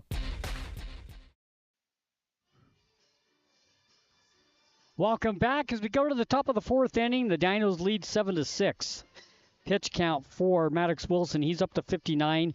Trayson Hernandez, who just came into the ball game to relieve Hoff, he's had 10 pitches thrown, so not an issue right now for him. But Maddox with 59. Yeah, and a bulk of those came in the first inning, and they ate up a lot of pitches from him, so we're probably not going to be seeing, well, we're definitely not seeing him again today. He has surpassed that total to require 0 days of rest. Swing and a miss for Jordan Nichols. Singled and scored in the first, flew out to center field in the second. 1-4-2 on the day. On deck is Brody Ware. Hernandez with the pitch. High in a ball and a 1-1 count. And looking at that UHSAA pitch count, Sonny, you are allowed to throw up to 35 pitches in a day or in a game without being required a day of rest. Pitch is low and a 2-1 count. But if you do that and you go to a second game that day, you're not allowed to throw more than 75 pitches. So Wilson surpassing that already. Right now in the threshold for only requiring 1 day of rest, but a few more. Once you cross 60, that's when it gets higher. Base hit for Nichols out to center field. And the Dinos start the leadoff batter with a single and a man on base for Brody Ware, who singled to left field in the first inning, flew out to center field in the second, one for 2 on the day.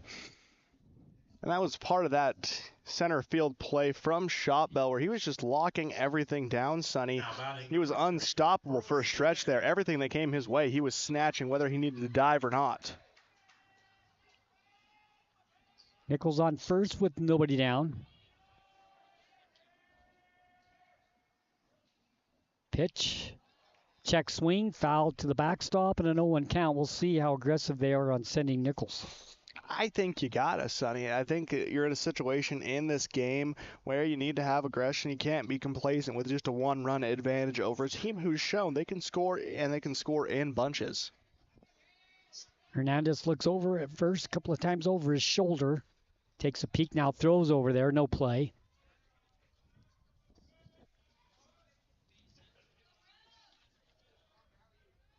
Nichols, 5 stolen bases on the season.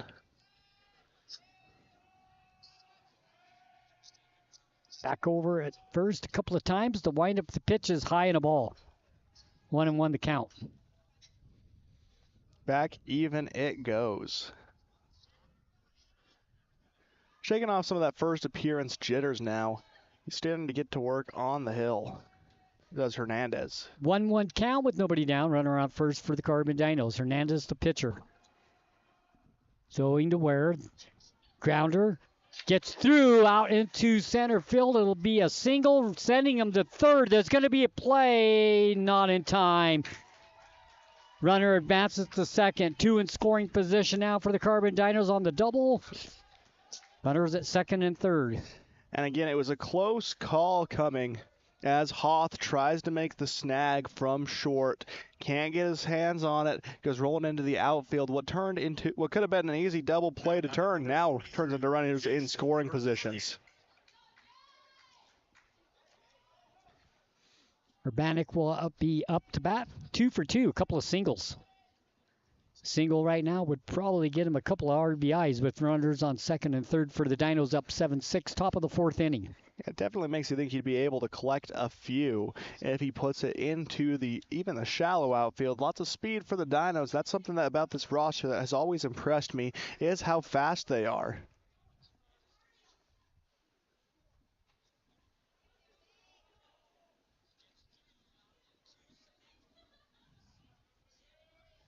Hernandez looks back at second base. There's the windup to pitch. Grounder gets through the shortstop. 1 scores. Here comes the second. 2 more for the Carbon Dinos. 2 runs. Touch home plate.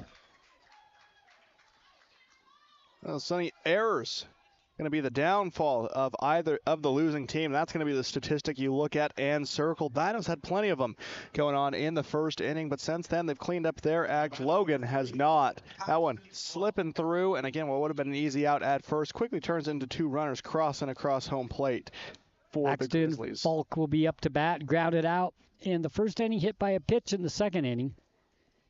So runner on first for the Dinos. They have a 9-6 lead. They've answered back from allowing that 6 runs in the bottom of the first inning to Logan.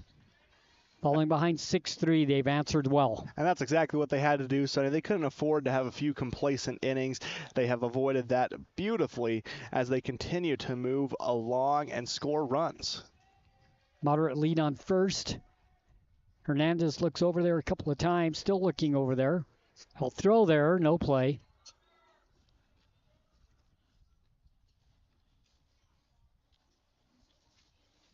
Caden Sandoval on deck for the Carbon Dinos.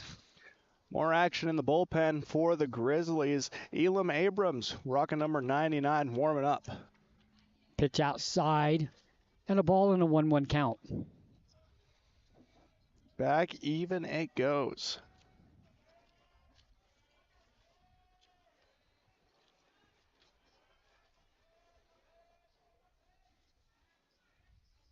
Pitch by Hernandez, fly ball center field. Shot bell is there. He'll make the catch for out number 1. You feel good about the Dinos hitting everywhere but center field. Shot bell has been locked down all afternoon long, and another great play in center field for the sophomore. Routine catch out in center field for him. The runner stays at first. We have 1 down. Caden Sandoval up 0-2. Struck out in the first. Had a fly ball out to center field for the out. So he's 0-2 on the day with the runner on first.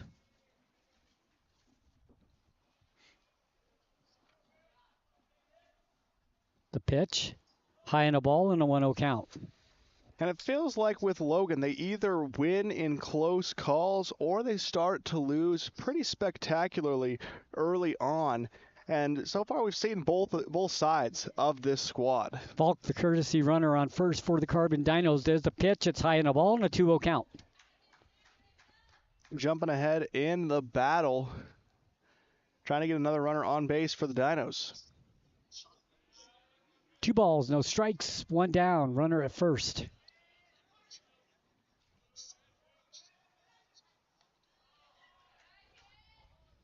Ball in a 3-0 count. Advantage Sandoval, 3-0 count. A walk here puts another runner in scoring position for the Dinos.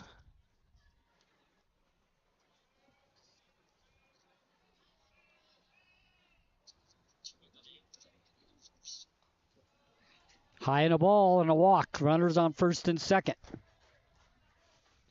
So now it makes you wonder, when does Logan pull the trigger on another pitching change? He's got some arm left in him, but the control has started to slip rapidly. Yep. Bazzoni Number 6, Jackson Bazzoni. walks up to the plate. Walked in the second and scored a run. Walked in the third. He's touched first base. Both times he's gone to the plate. On deck, Logan Bennett. Runners on first and second for the Dinos. They lead 9-6. 1 down. There's the pitch. In for a strike and an 0-1 count. And Jackson just trying to get something going again. Walks twice like you mentioned, but he's got a great discipline at the plate. He's not going to swing unless he's certain he can make contact. Looks back at second. Pitch. Fly ball left field. Back there is Red. He can't get to it. Rounding third, coming home. 1 run will score. 2 runs will score for the Dinos. And an RBI, 2 RBIs actually, for Jackson Bozzoni with the hit to left field for the double. Talk about putting pedal to the metal, Sonny. They were speeding around the base.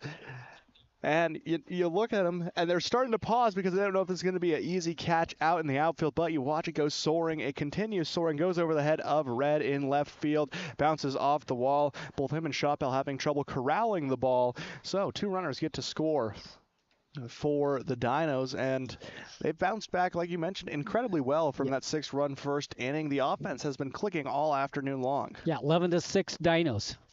3 in the first, 4 in the second, shutout in the third, but now 4 here in the fourth. And there's only 1 down and a runner in scoring position for the Dinos, so they might not be done yet here in the top of the fourth as well. Logan Bennett, 1 for 3, scored a run in the second. On deck will be Cash Withers. I wouldn't be surprised to see him bring Bozzoni home on this hit.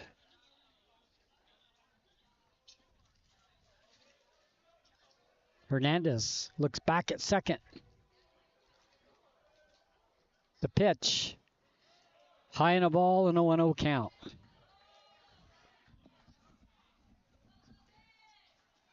And a walk for Bennett, too. That's another ideal outcome. The more runners you can get on base, the more plays we're going to see that will replicate the action of the last hit. 1-0 count, 1 down. Looking back at second for a long time. There's the pitch. Shot. Between third and short. Goes out into left field. Runner comes home. And the Dinos have 12. They have doubled Logan up now with a 12-6 lead as Bozzoni goes from a second to home on the single by Logan Bennett. It's been exciting, Sonny, how quickly things have turned in the Dinos' favor throughout this game. They go from getting doubled up in the first to now doubling up Logan in the bottom of the fourth. So lots of excitement coming up, and I don't think this rally anywhere close to ending as Bennett on first. Probably going to see him go for a steal probably in the next few pitches. Withers has a triple and a run in the first, a single and a run in the second. Flew out to center field in the third, 2 for 3. Shot to shortstop. No play at second. Throws the first for the out. Out number 2. Much needed out. Nice play by Hoff. You take out the possibility of a sacrifice fly with Bennett. Anything that went into deep outfield near the warning track, even if it was caught, was probably going to result in Bennett going for home, and he has the speed to do it. So with that possibility taken away, Logan in a pretty decent position to try and end this inning. Maddox Wilson singled and scored in the first, doubled and scored in the second, grounded out in the third. 2 for 3 on the day with a couple of runs and some RBIs as well. Steps up to the plate. Hernandez looks back at second. Line shot down the third baseline goes foul. Not by much, but it goes foul at an 0-1 count. And it's one of those ones, something we've been seeing them all weekend long. This time the wind blowing from right to left. Grabs a hold of that ball, gives it the extra push over the foul line. 0-1 count with 2 down. Runner on second for the Dinos. They've doubled Logan up after Logan scored 6 runs in the first inning. It's now 12-6 Carbon. Hernandez looks back at second. Line shot, base hit. Left field, it'll go to the wall. Bennett will come home, make it a 13-6 game, and it's a double stand-up for Wilson. And Sonny, remember, the mercy rule does take effect in the 5th inning. So the Dinos can do a little more damage here, score 3 more runs. They're up 10, hold Logan scoreless. This game comes to an end, another 10-run victory for the Dinos over the Grizzlies. The bats are firing on all cylinders. Corbin Ware comes in as a courtesy runner for Wilson as he heads to the dugout. Probably getting ready for another outing on the mound because you figure now, Sonny, if you can push yourself over that 10-run threshold, you're only going to have to burn 1 pitcher this game, and that's a major advantage heading into the contest with Grantsville. Hernandez will come out as the pitcher. He'll go out into right field.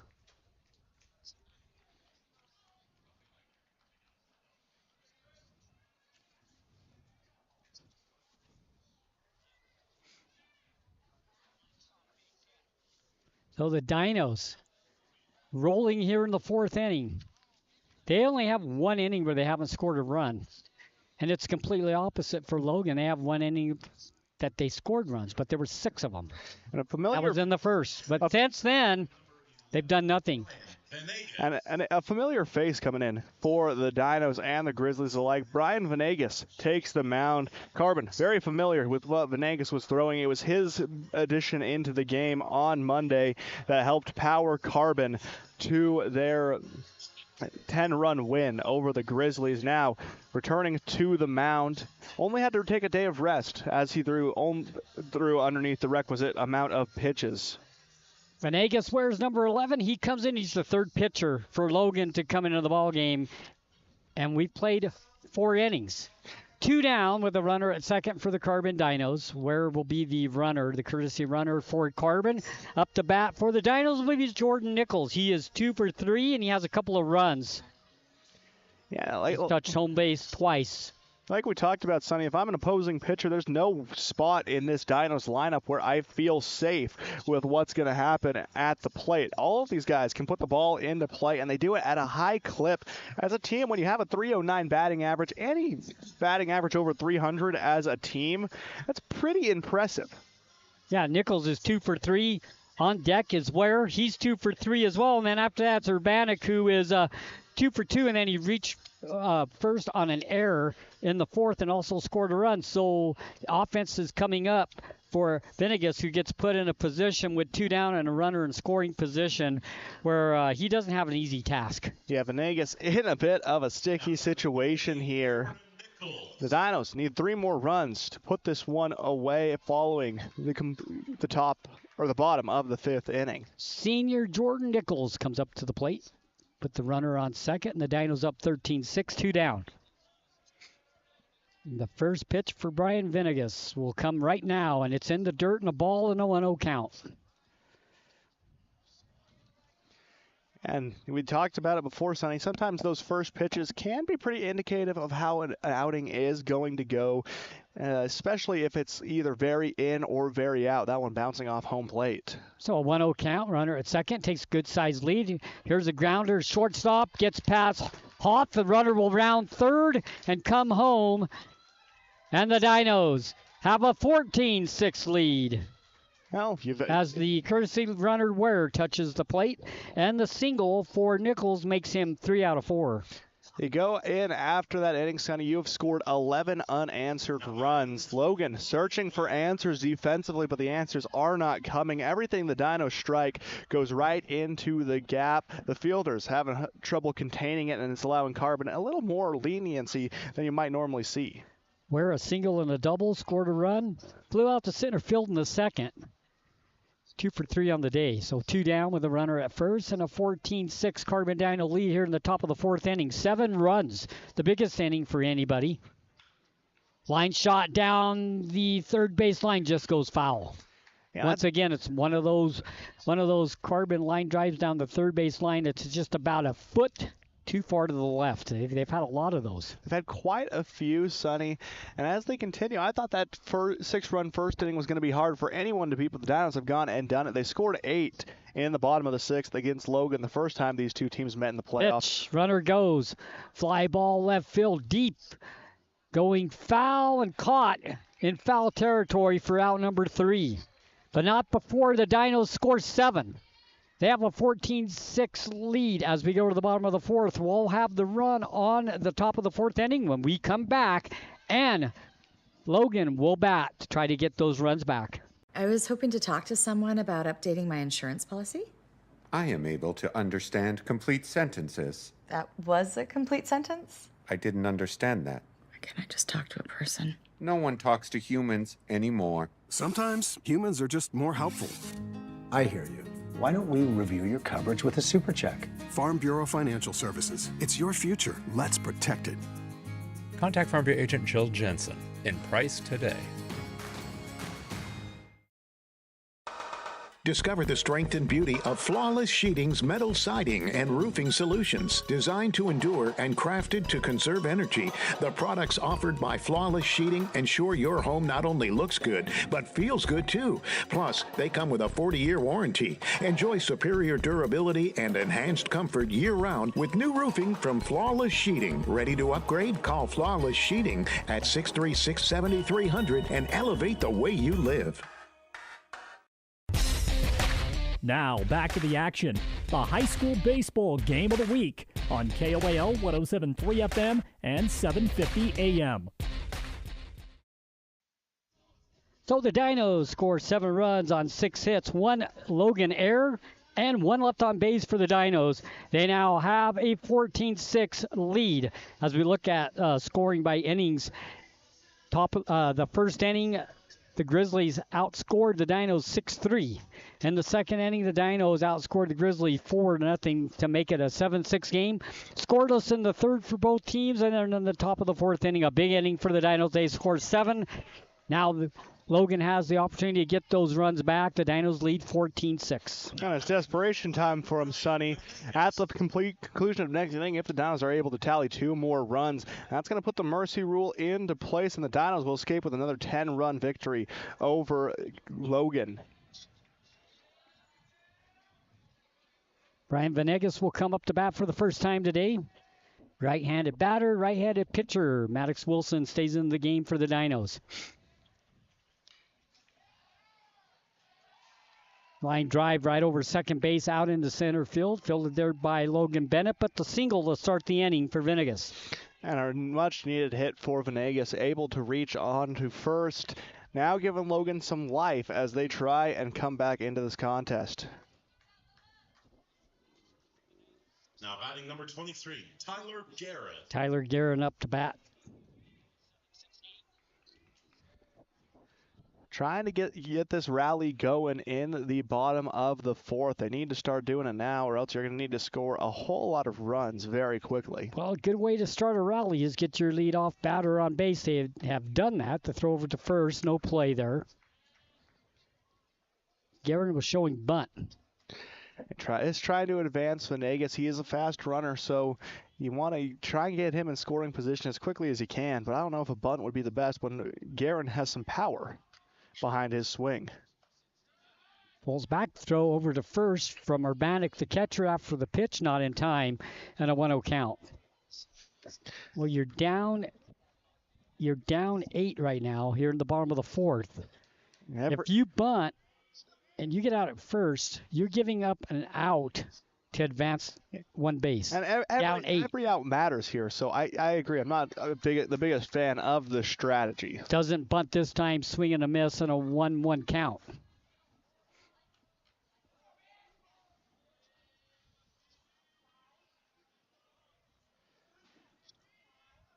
We have a 1-1 count with nobody down, runner at first. Dinos up 14-6. Big fourth inning. Swing and a miss. There goes the runner. The throw to second. Nice backup that time for the Dinos. Shortstop Bozzoni comes over and makes the play, or that thing goes out into center field. But the stolen base is safe there, so we have a 1-2 count with the runner in scoring position with nobody down. Venegas kind of overshoots second base. He goes for the slide, and he has to grasp on with the tips of his shoes to try and stay secure on second. Wilson looks back at second a couple of times. Here's the pitch. Over the plate for the strike and the strikeout. As Guerin watches it go by, and that is strikeout number 4 for Maddox Wilson. And Maddox doing a good job. Now, after that first inning, he's doing what he needed to do in this game, and he's eating those innings up. They're probably going to pitch him until that arm gives out on him, because you don't want to rely on another pitcher in the rest of this game and take someone out or limit the amount of pitches they can throw in a potential showdown with Grantsville. Riley Hoth, starting pitcher, now playing shortstop to bat. 1 for 2, scored a run the first with the single. First pitch, high and a ball, and a 1-0 count as we go to the top of the order for Logan. 1 down, runner at second. 14-6 Dinos, bottom of the fourth. Winner goes on to play at 4:30 against Grantsville. Loser of this game, their season is over. Wilson looks down. Looks back at second. Runner goes. Swing and a miss. Urbanic with the throw to third, not in time.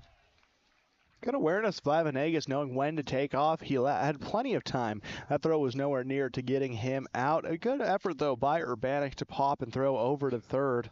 Vigil, a good catch, makes the effort, but Venegas already had too much of a head start.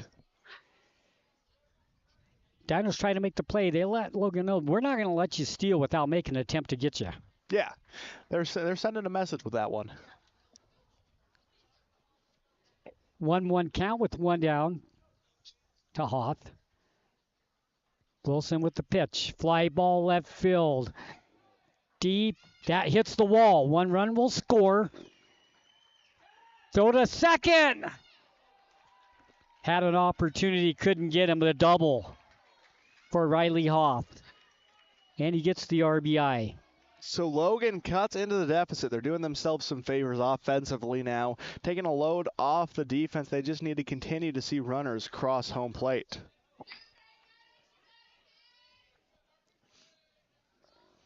No action over in the Dinos bullpen. Currently looks like the plan stay with Wilson. Marcus Bell. So Hoth with the double takes off all the equipment.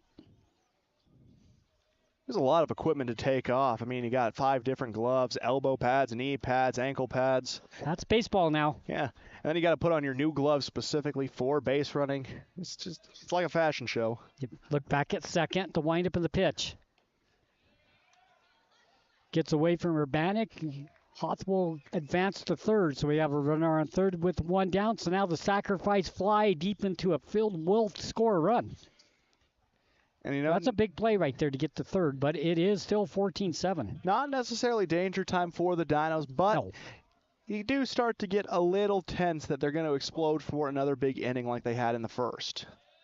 Pitch is high in the ball in a 2-0 count. They still doubled up the Grizzlies right now. It's a 14-7 game. And that's what we've said about Logan before. This is a team that doesn't go away. They were on the brink of defeat, down by 8 runs now. Starting to go on a bit of a rally here in the bottom of the 4th.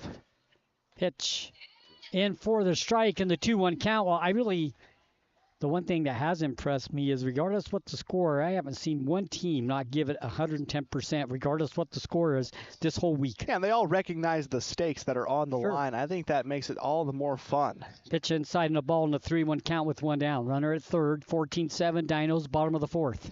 Now, this is a big out if Wilson can get it because it takes away that possibility of the sacrifice fly that you were talking about. Wilson's gone the whole way. Pitch. Hits the batter, and he'll take the base. Runners on the corner. So shot Bell. Hit by pitch. We'll take first. Runners at first and third now with one down. And again, we're seeing action in the bullpen. And Smith walking to the mound. Looks like Wilson's day is going to come to an end. So, going to be a second pitcher of the day for the Dinos as Logan Curtis struts up to the mound, rocking number 19. Logan, a junior. We've seen him in a few sports, Sonny, and he's one of those guys we always rant and rave about because he's so high energy in everything he does. He's a perfect spark for these teams. So Curtis going up to the mound. I haven't seen him much throughout this varsity season, on the offensive side at least. We've only seen him play a total of 11 games, so bit of a deeper cut for the Dinos, but a situation that calls for a deeper cut as you start to stretch that pitching staff thin. You need someone who's going to be able to get the job done. Through 6 appearances, Sonny, a 1.31 ERA for Logan. No starts under his belt, but he's kept the batters in check. He steps up. If he can keep it underneath 35 pitches throughout the remainder of this game, we'll be able to see him again this afternoon against Grantsville. However, he crosses that. He is required 1 day of rest. So Wilson leaves in the 4th inning. 1 walk, 4 strikeouts, 5 hits, and he'll leave the game with the Dinos up 14-7. And he did himself a good favor after that first inning. Yes, he did. He settled down, and he was executing with precision. So now it's up to Curtis to just hold the ship steady and advance the Dinos on to this afternoon's contest. Yeah, 3 good innings pitched by Wilson to let the Carbon Dino offense get the lead back. So a good day for Maddox Wilson on the mound. Now he'll go to first.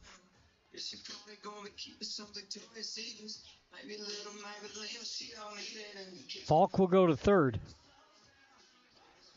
Runners on. That's what we've seen for the whole tournament. Yeah, back to our standard Dino lineup. When Wilson isn't pitching, yes. And Vigil did an excellent job at third base. No gripes with the performance he was able to put on today. So Logan Curtis on the mound for the Carbon Dinos with 1 down and a runner on first and a 14-7 lead.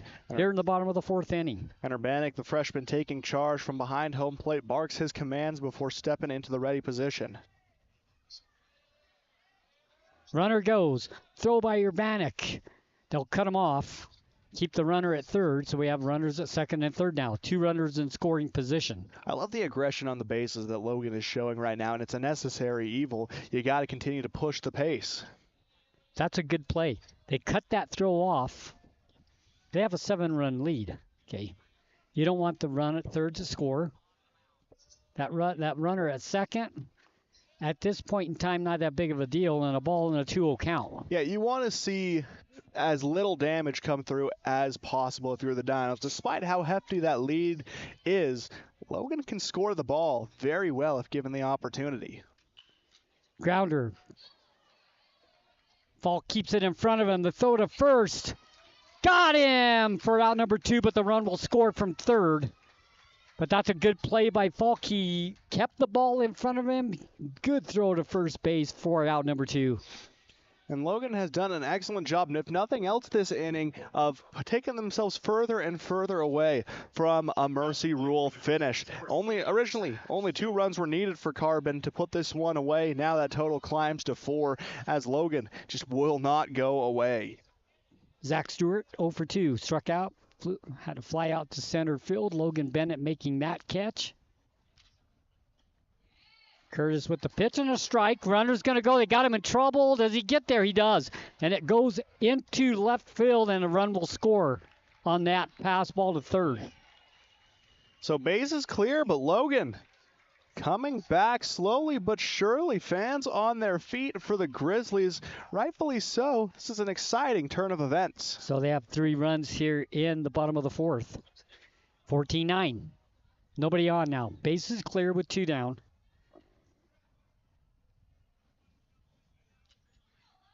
Not a problem for the Dinos. They're still up 5 runs. 14-9. Nobody on base now. You just get the batter at the plate.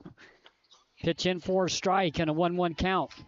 Yeah, and it started as an unfortunate situation for Curtis. You get thrown into a bit of a jam. You have to try and get out of it, but good base running by Logan was the difference maker as they've scored 3 so far in the bottom of the 4th. Hard shot down the first base line goes foul. And the count 0-2 with 2 down.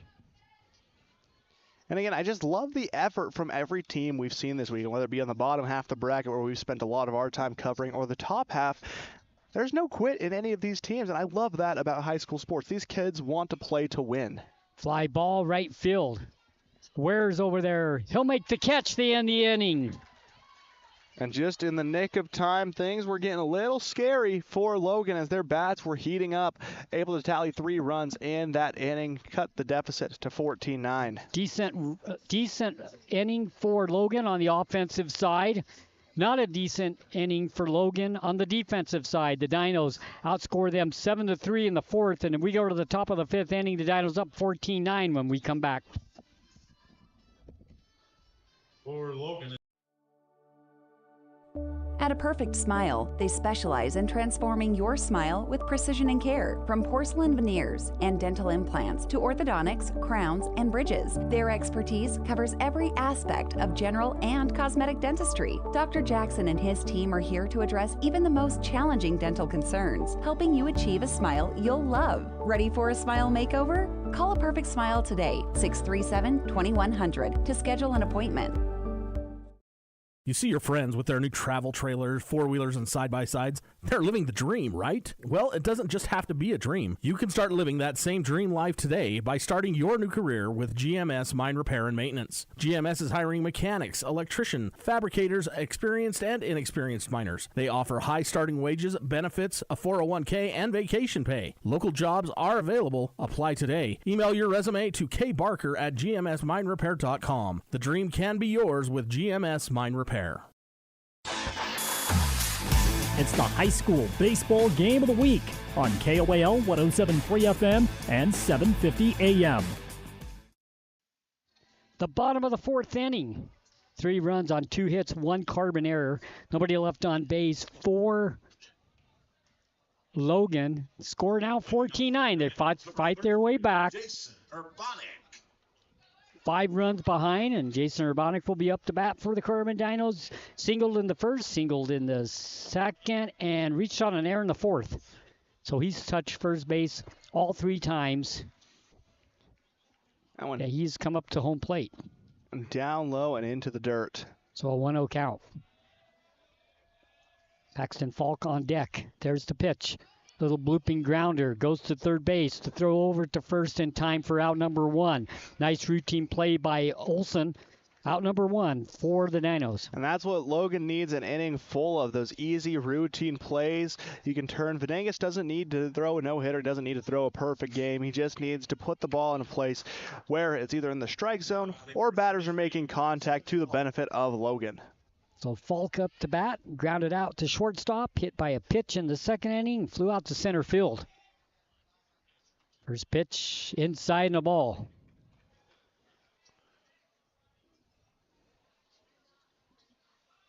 Continuing to battle, Falk has had a good tournament as well, as have a majority of the Dinos. Line shot. Right over second base out in the center field and a single.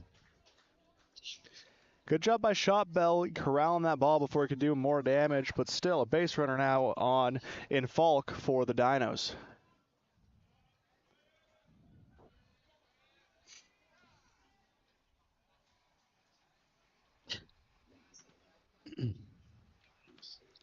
So 14-9, 1 down. We have a courtesy runner.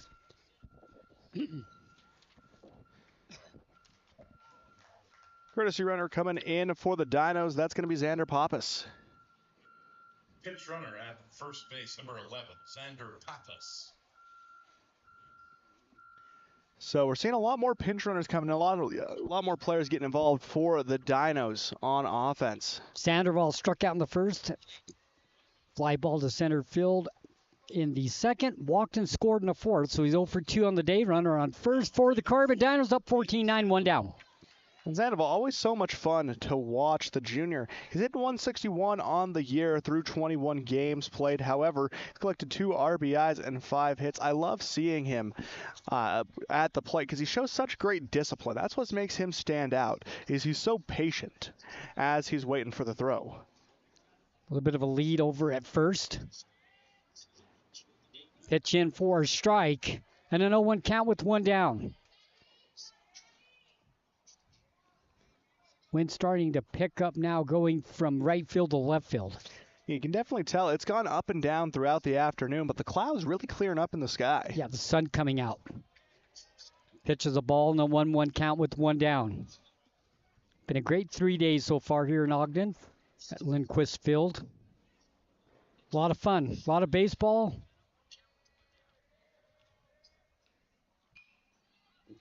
Foul down the first base line, out of play. And a 1-2 count, and hopefully we have some more, right? Yeah, ideally we're going to continue to play throughout this week. Count 1-2 with 1 down. It's the minor lead over at first, fouled right over the top of us, and the count remains 1-2. Satisfying thunk on the tin roof. Sonny, not many of them have been landing right above us. Normally, they've just been going through with the third base line or the first base line. First one we've really heard make an impact above us. It's 1-2 count with 1 down. The pitch. Outside and a ball and a 2-2 count. And a great check swing coming from Sandoval. He was in the motion to try and take a crack at it, but wisely yanks himself back at the last second. Logan fans thought that was a strike. 2-2 count. There goes the runner. Line drive over the top of the third baseman out into left field, and the Dinos have runners on first and second with the single from Sandoval. And great job by Sandoval. He puts it where no one can put it in shallow left field. Goes bouncing, able to reach first, advance the runner to second. Dinos looking to get back some of the runs they lost in the bottom of the fourth. Jackson Bozzoni walked, scored a run in the second, walked in the third, doubled and scored a run in the fourth. He's touched first base every time he's come to the plate, 3 times. Runners on first and second with 1 down. Dinos up 14-9. On deck, Logan Bennett. And back to the top of the order. Not that it matters where you start in this Dinos group. Everyone can hit, and everyone can hit well. Logan Bennett has a chance, if following another single, to potentially get a lot of runs across the plate. First and second, 1 down. 14-9. 17 hits for the Dinos. They put the bat on the ball, haven't they? Throw over to the second. No play. And that's something that hasn't been a problem throughout the tournament is offense. You dominate Morgan in the super regional rounds. You 10-run Logan your first time you meet, and then you have a 4-0 advantage over Grantsville yesterday. Unfortunately, unable to hold on to that. Pitch in for a strike and an 0-1 count. The softball season has come to an end in our area. That it is, Sonny. Both Carbon and Emory falling out of the state tournament. Emory advanced to today, but fell to top-seeded North San Pete. Runners on first and second, 1 down. The pitch for the strike and an 0-2 count.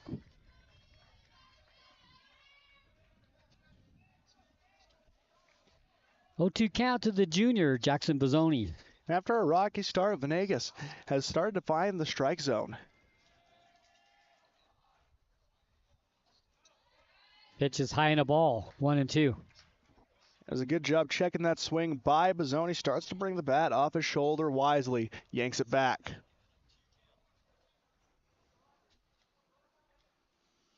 It's a little bit of leads on first and second both for the Dinos. The pitch. Fly ball left field. Headed that way over to Red. It is gone! And a home run for Jackson Bozzoni.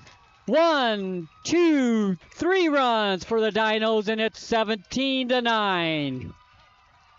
My goodness, Sonny, what a shot. We knew he made good contact with him, but then you looked up, it was going, and it was gone. What a shot by Jackson Bozzoni as the Dinos tack on 3 more runs. What an offensive day for Jackson Bozzoni. A couple of walks. He's scored a couple of runs. He got some RBIs, has a home run. Dinos back up to a 17-9 lead. And they erased the damage that Logan did early on. And now they have a chance again to put 2 more on the board, and they're going to be up 10. Fouled away. A lot of confidence in that swing from Bennett, and rightfully so. He's earned that throughout the regular season and especially throughout this postseason.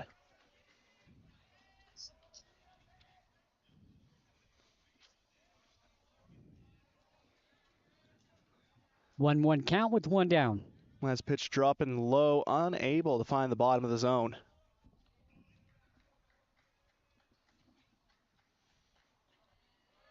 Pitch in for a ball and a 2-1 count. If you're Logan, you don't want Bennett reaching base by any means necessary because he's shown throughout this game and in the lead up to it, he is a speedster on the bases. Leads the team in steals. Fly ball, left center field, right into the gap, going for 2. Bennett will stand up with the double. And the run by Carbon continues. They just continue to hit the ball extremely well, soaring out into center field. No one anywhere near it. Bounces to the wall. Bennett, minimum effort as a mound visit called for the Grizzlies. More than likely going to be seeing another pitching change.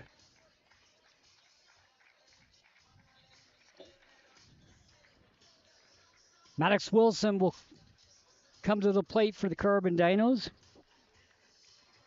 He is on deck. Cash Withers will go to the plate. Logan Bennett having a pretty good day himself. A couple of doubles and a single. 3 for 5 on the day. And the Dinos continue to put the bat on the ball today. 3 runs in the first, 4 in the second, shutout in the third, but 7 in the fourth. They have 3 here in the fifth with only 1 out. Stepping to the mound now for the Grizzlies, rocking number 19 will be Grayson Cornett. His first appearance in the game today for Logan. Cornett will be the 4th pitcher for Logan. Only 4 games played on the varsity level this season in any capacity for Cornett coming into today's contest. How many pitching stats fallen for the young man as well? Only a sophomore on this team, so the youth movement alive and well for the Logan Grizzlies. Number 19, Mason Red.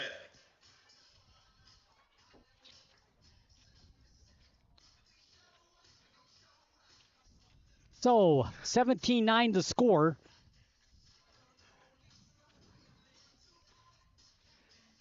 And the Dinos, another good chance to do a lot of damage. A runner on second right now in Bennett. Withers stepping to the plate, and he's had quite the day for himself, Sonny. He starts it off with a triple. He can't go wrong when he steps to the plate. Mason Red on the mound for Logan, coming up to bat for the Carbon Dinos.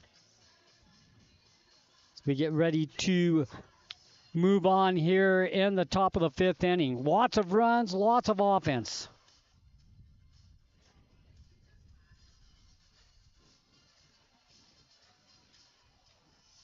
Have a little mound visit. Yeah, always good to start off the mound with a mound visit, especially when you're trying to make a change in pitchers heading into this stretch of the game.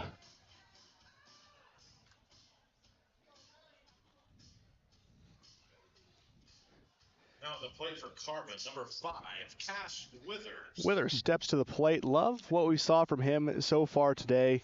An excellent showing so far. So Cash Withers to the plate. Runner at second. Nice lead. Nice lead on the scoreboard as well. 17-9 for the Dinos. The pitch. In for a strike and an 0-1 count. Maddox Wilson on deck. And Maddox has done himself a lot of favors offensively for his earlier efforts on the mound. Lots of action, lots of runners being brought in for the Dinos. Pitch by Red as he looks back second base. Fly ball out of play down the first base line. That count 0-2. This is Red's only second appearance on the mound this season. An ERA of 105. So in his one appearance, wasn't the best showing, but in a junction in the tournament where you got to throw whatever you can on the plate, that's going to be what Logan's going to have to turn to. Pitch is low and a ball and a 1-2 count. Head of the batter, 1-2 count. Cash Withers, tripled, singled. First 2 at bat, scored a couple of runs. RBI as well. 2 for 4 on the day. Pitch, grounder to second. Picked up there by Ramirez, throw to first for out number 2. Runner advanced for the Dinos, runner at third base now with the out. And with that possibility of a sacrifice fly gone, Sonny, Logan feeling pretty good that they can breathe to live another inning, as only down by 8 currently. Maddox Wilson. So Maddox Wilson up. He's had a great day at the plate. Single, double. 3 for 4 on the day. He's scored 3 runs, plus some RBIs as well. Looking over at third is Red. Here's the pitch and a strike and an 0-1 count. Good delivery from Red on that one. Starts the at-bat off on the right foot.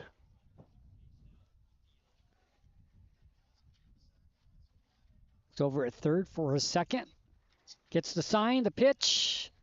Bouncer to third. Fielded there. Throw to first in time for out number 3, and that'll end the inning, but not before the Dinos add 3 more.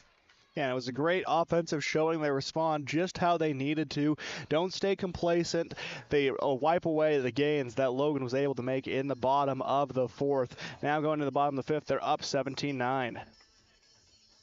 So when we come back, we'll have the line on the top of the fifth inning. The Dinos up 17-9. When we return, Logan takes the plate to try to make some runs back, get back into this game. What the Utah Miners Hospital offers is relatively unique in the country to help take care of people who have really dedicated their careers, their lives to hard work. I have torn rotator cuffs in my shoulders. Honestly, I don't remember everything I've had done. I think I've had to wait 10 minutes one time. It's amazing that there's a fund out there. You have no medical bills. If you're ready and you need us, please give us a call. We're happy to help.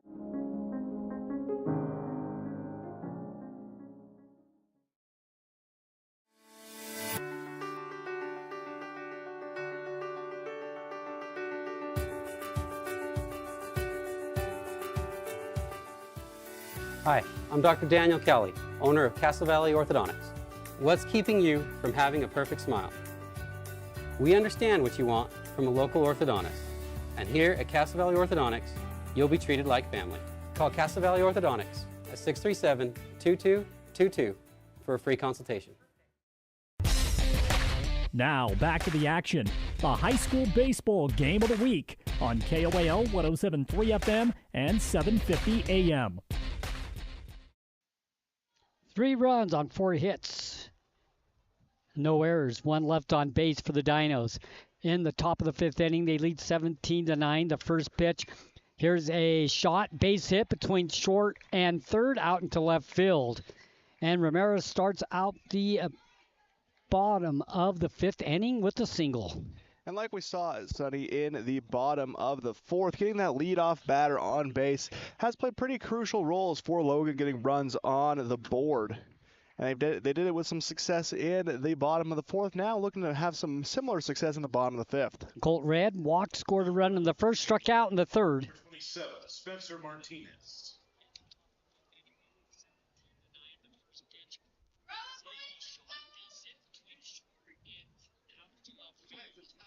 Martinez will run for Logan at first base, courtesy runner. So it's a 17-9 game. Dinos up 8. Runner at first with nobody down. Cold Red.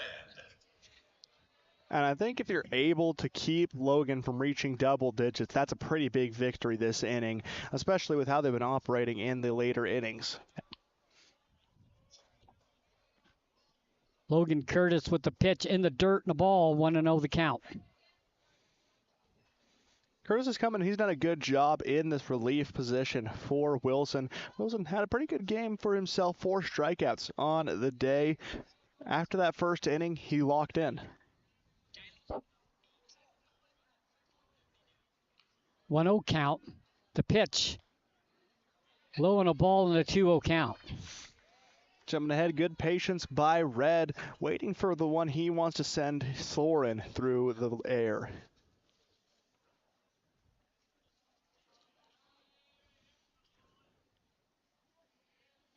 Runner's going. There's the pitch. The throw to second. Got him!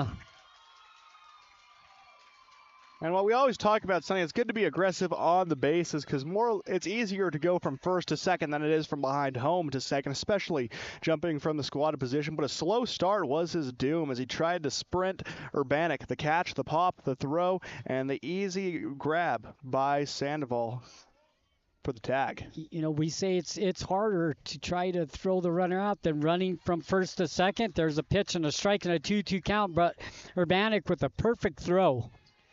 You have a perfect catch and a perfect tag, and you get the out, 1 down. You know, plays like that are a rarity on the high school level. When they happen, it's just a thing of beauty. Grounder, shortstop, Bozzoni, throw over to first to Wilson in time for out number 2.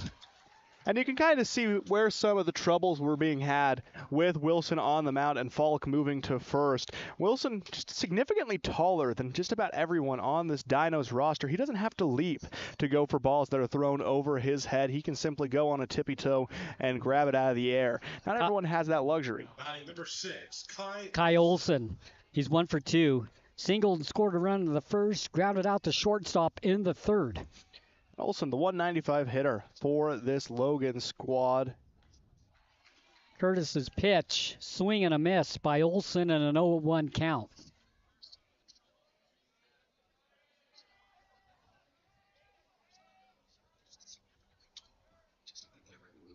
Pitch number 2. Grounder gets past Falk out into left field.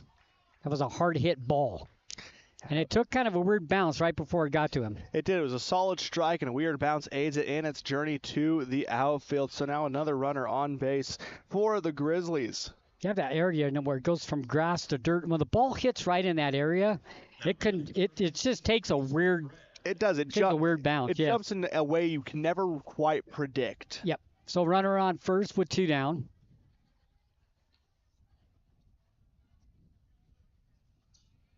Curtis looks over at first. Pretty good sized lead. There's the pitch. Strike. 0-1 count. Jumping ahead early. Curtis, I've loved what we've seen from the junior coming into this game. He's thrown very well.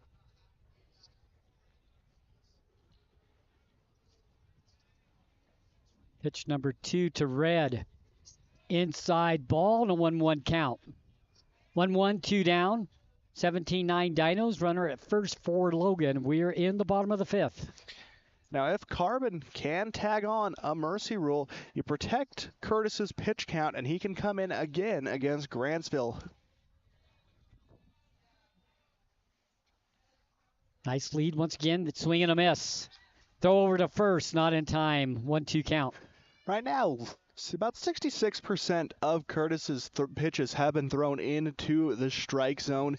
It's about a 17 total pitches, 12 total strikes. So he's played very well on the mound.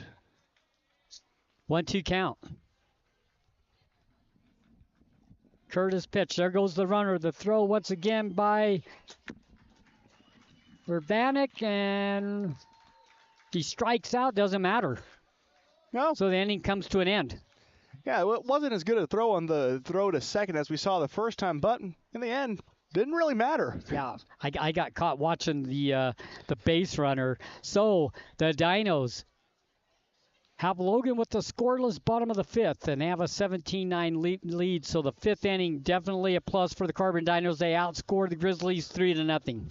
Yeah, it was a great showing from Carbon defensively. Now looking to put this one away, heading into the top of the 6th inning. So we'll take a break. When we come back, as you said, we'll go to the top of the 6th. The Dinos will be batting. Having a great local pharmacy that you can rely on is important. At Price Family Pharmacy, transferring your prescriptions is simple and hassle-free. Just call us at 637-3737 and we'll take care of the rest. Need your medication delivered right to your door? We offer free delivery to make your life even easier. Managing multiple medications? Ask about our convenient med packing service to keep you organized and on track. Visit Price Family Pharmacy and experience a team that genuinely cares. Feel better about your pharmacy. Choose Price Family Pharmacy today. The time is now to join the JN Auto Experience. Browse quality used cars, trucks, and SUVs at our Price or Huntington lots. JN Auto can even help you get financing. Get fast, expert mechanic service to keep your vehicle running smoothly. Treat your car to a spotless wash or make it shine with professional detailing. Even rent a car. All in one convenient stop. JN Auto. Driven forward. It's the high school baseball game of the week on KOAL 107.3 FM and 750 AM. Jordan Nichols will take the plate for the Carbon Dinos. He is 3 for 4 with 3 singles. Had one of those fly balls out to center field that Shot Bell got to. So he's 3 for 4 on the day. Dinos up 17-9 here, top of the 6th. And that inning from Shot Bell was truly something to be mesmerized by. It felt like everything that came his way, no matter how risky it was, he was able to secure the snag for several outs right when Logan needed it most. Brody Ware on deck for the Carbon Dinos. Winner of this game moves on, plays at 4:30 against Grantsville.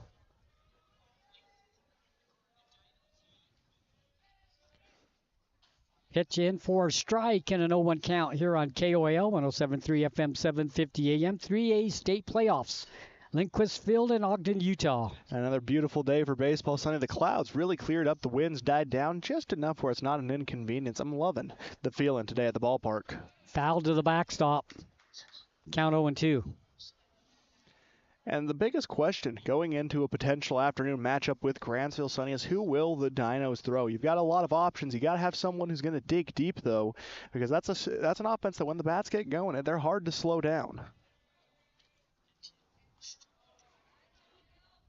Ball and a 1-2 count. Well, the Dinos can definitely play with Grantsville. They're up 4-0 yesterday. Fell short 6-4. And those 4 runs coming against the number 1 pitcher on this Grantsville staff, they had him rattled, Sonny. Grantsville probably expected him to pitch the full game. Instead, they're forced to pull him early. Pitch inside and a ball and a 2-2 count. Wind now starting to blow from right to left field. Giving a little extra lift. Gusting to center sometimes as well, but the wind's starting to pick up again. And it wasn't really blowing when Bozzoni hit that home run, and that's what makes it all the more impressive. Bouncer goes out into left field, and the single for Nichols. And just a great job by Nichols. He continues the play despite what looked to be an easy bouncer. Gets to first now thanks to some fielding trouble from the Grizzlies. Brody Ware up to bat now for the Dinos. 2 for 4. Single and a double. Scored a run.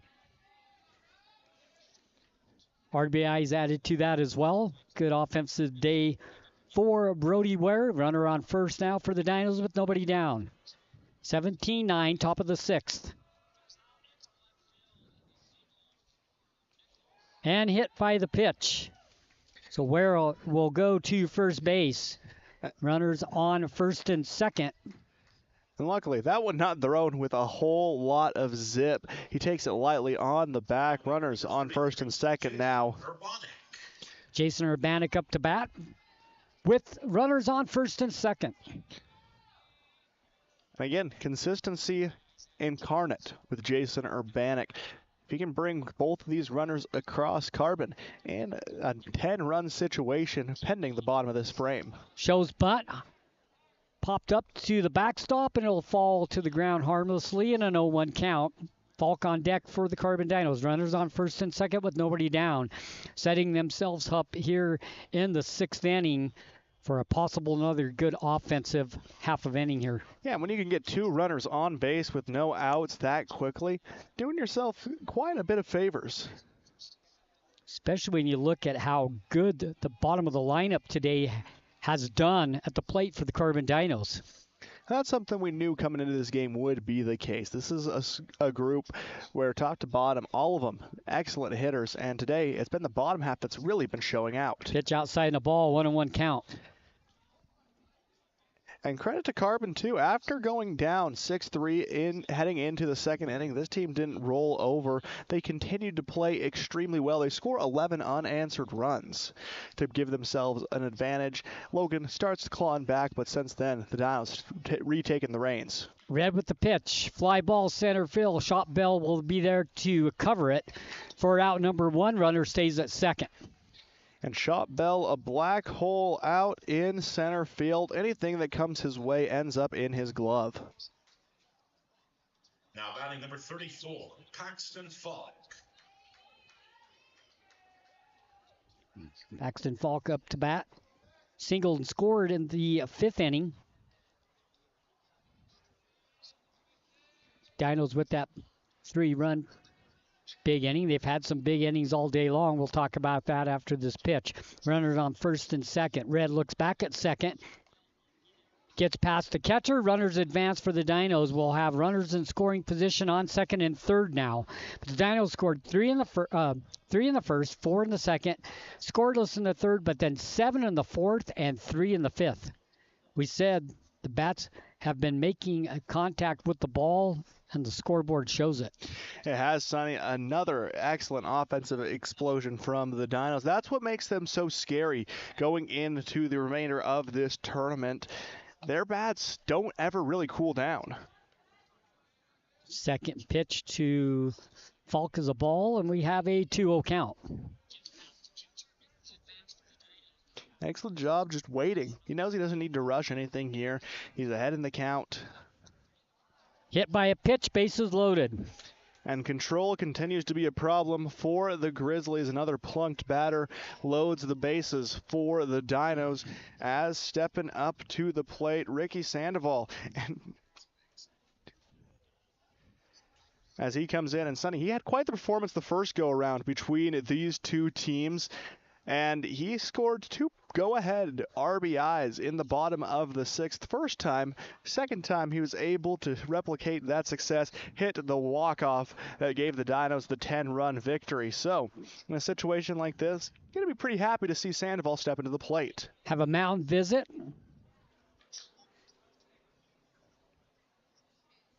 Ricky Sandoval, see if he can get some RBIs for him with bases loaded and a 17-9 Dino lead here in the top of the 6th. And he's got a favorable position yet again. I think that really helps his case and confidence stepping up to the plate. Really nothing to worry about.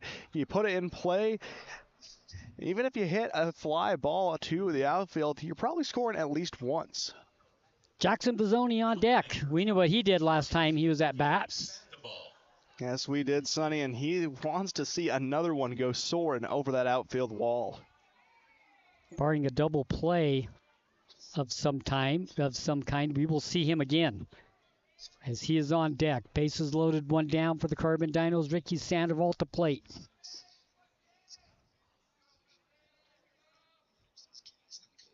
$20 hits for the Dinos. Pitch by Red. Shot between short and third, out to left field. 1 scores. They'll hold everybody else. Bases loaded with Bizzoni coming to the plate on the single, and a run for the Carbon Dinos. And another RBI for Sandoval. His magical tournament run continues. That's his 4th of the postseason. Now, point number 6, Jackson Bizzoni. 18-9. So Bizzoni up to bat with bases loaded. A walk, a double, a home run. Doing just about everything. The pitch. In for the strike, and he's done an incredible job at shortstop today as well. Yeah, that's what he's so versatile as a player, Sonny. He's got excellent defense, but at the plate, he's a force to be reckoned with as well. And Carbon filled with those players, but Bizzoni and Bennett are the two that really stand in your mind as the two that excel in all aspects of the game. Pitch outside the ball and a 1-1 even count. Loaded with ones. 1 ball, 1 strike, 1 down. And Logan, you're hoping for a grounder into a double play and the inning before Carbon can tag on that 19th run.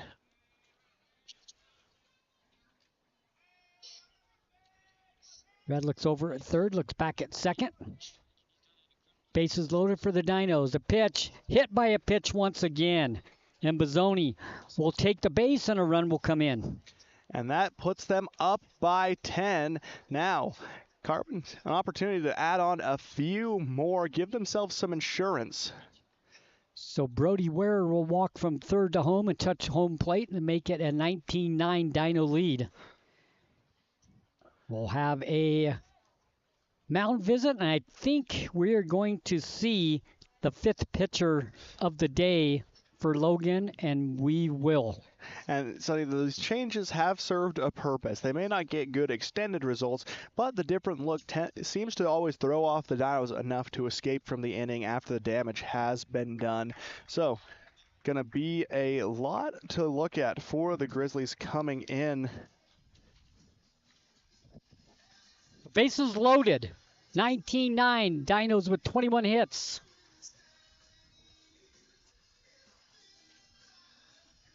Now pitching for Logan. Number 31, Ben Blanchard. Ben Blanchard steps into the mound. Sonny, he's another one of those players that the Carbon Dinos have seen before in their first matchup between these two squads. And it didn't go too well for him last time out, looking to defeat how history has trended. A 42 ERA for Blanchard through 2 appearances. 5th pitcher of the ball game for Logan will be Blanchard, and he will face Logan Bennett. It'll be his first. And Logan has delivered solid starting pitching throughout this tournament, but it's when those relief slots come in, that's when things get a little bit shakier. Outside of those starting three we normally see for the Grizzlies, don't have much in the reserve. So he gets a few warm-up pitches, and he inherits a pretty poor situation, Sonny. Bases loaded with Logan Bennett up to bat. I wouldn't wish that on my worst enemy. Now look at the numbers. If you looked at Dino lineup there, 3 in the first, 4 in the second, 0 in the third, 7 in the fourth, 3 in the fifth, 2 here in the sixth inning with only 1 down and bases loaded. So Dinos playing with house money right now. They can go on and they can tack on a few more insurance runs, make this a sure thing if they are able to get through the remaining batters from Logan. Right now, they got 3 outs. They can extend that lifespan by scoring runs. You said it was going to be a lot of runs in game number 1. You're 28.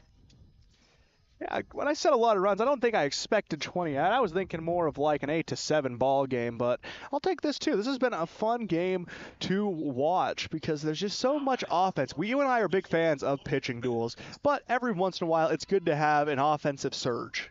And the winds begin to pick up, blowing out to center field. Logan Bennett facing Blanchard. Here's the first pitch. Grounder between third and short, out to left field. 1 run score, and the Dinos have 20. And the bases continue to stay juiced as Bennett singled through the shortstop gap, sends him to first, and sends Falk across home plate. Cash Withers, 2 for 5 on the day, steps up to the plate. Cash Withers. And he was a big part of the Dinos getting a 3 on the board in the first. He hits the triple, and I've loved what we've seen from him. He's one of those core outfielders for the Dinos where everything that comes his way is not going through. Ramirez makes the play at second. Out 1, throw to first, out number 2. They get the double play to end the inning. Nice play by Ramirez.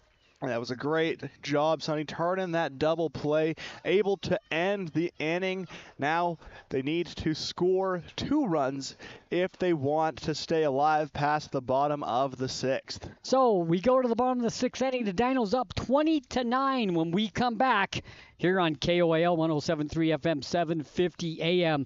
Carbon Dino Baseball State Playoffs here from Lindquist Field when we return.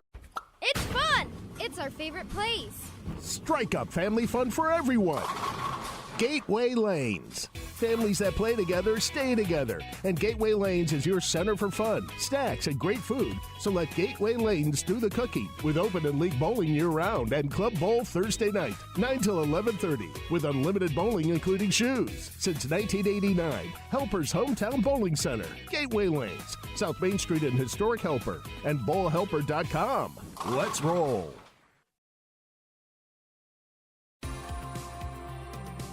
Welcome to Emery and Carbon Animal Health, where Dr. Jensen and his staff greet you and your pet with caring smiles. Our exam rooms are clean and inviting. Our accredited doctors offer many procedures, including examinations, surgery, dentistry, and boarding. Schedule an appointment today. 2 locations to serve you. Emery and Carbon Animal Health. Animals big and small. We care for them all.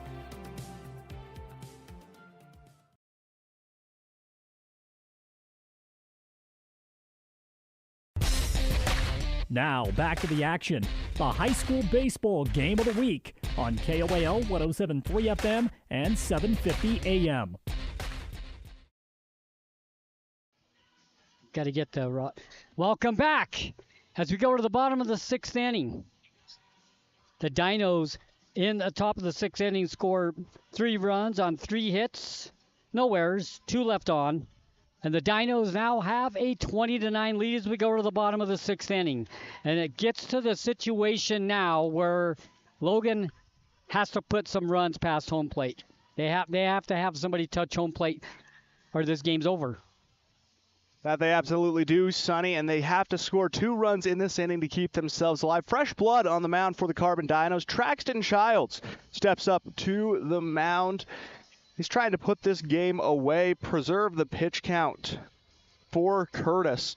Remember, if he throws underneath 35, then he can throw in the game against Grantsville, but he can only throw up to 75 pitches in total. So we'll give you that count in a moment. But the Dinos trying to keep fresh blood going. Don't want to avoid disaster here. Third pitcher for the Dinos. Between the two teams, we've seen 8 pitchers as we go to the bottom of the 6th. And the Dinos have done a good job in managing their resources. Corey White stepping to the plate for the Logan Grizzlies. 1.67 ERA on the year. So the pitch to White, low on a ball by Childs. So a 1-0 count. Curtis closes his day throwing 20 pitches. So he's 15 under the limit. That means he can throw 55 more against the Cowboys.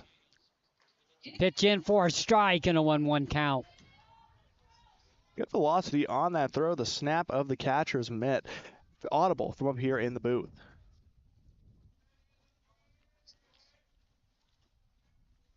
Nobody on base, no outs. First batter shows bunt and then pulls back. Ball and a 2-1 count.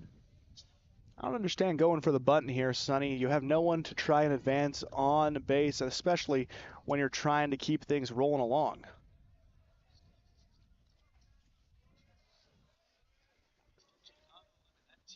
Pitch inside and the ball and a 3-1 count.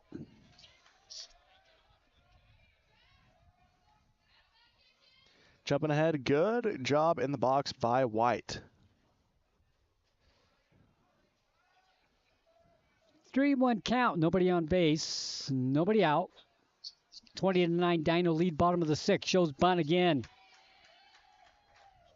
Missing a 3-2 full count now.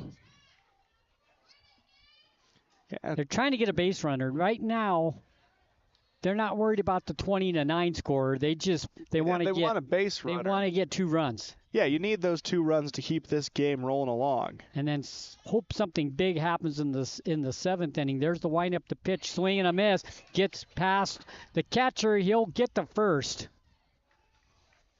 And we had a pretty hearty discussion yesterday, Sonny, about the drop third strike rule. You're not a fan. I'm pretty indifferent on it. It's just one of those things that it's been there so long in the sport that there are other issues I'd rather see fixed first before we try and tackle that. But pays off for Logan there. So the leadoff batter gets on first, and Riley Hoth will pee up. He is 2 for 3. Single double, scored a couple of runs. 333 hitter on the season is Hoth. So they start the bottom of the 6th exactly how they need to with a base runner. Pitch in for a strike. That's some 1 count.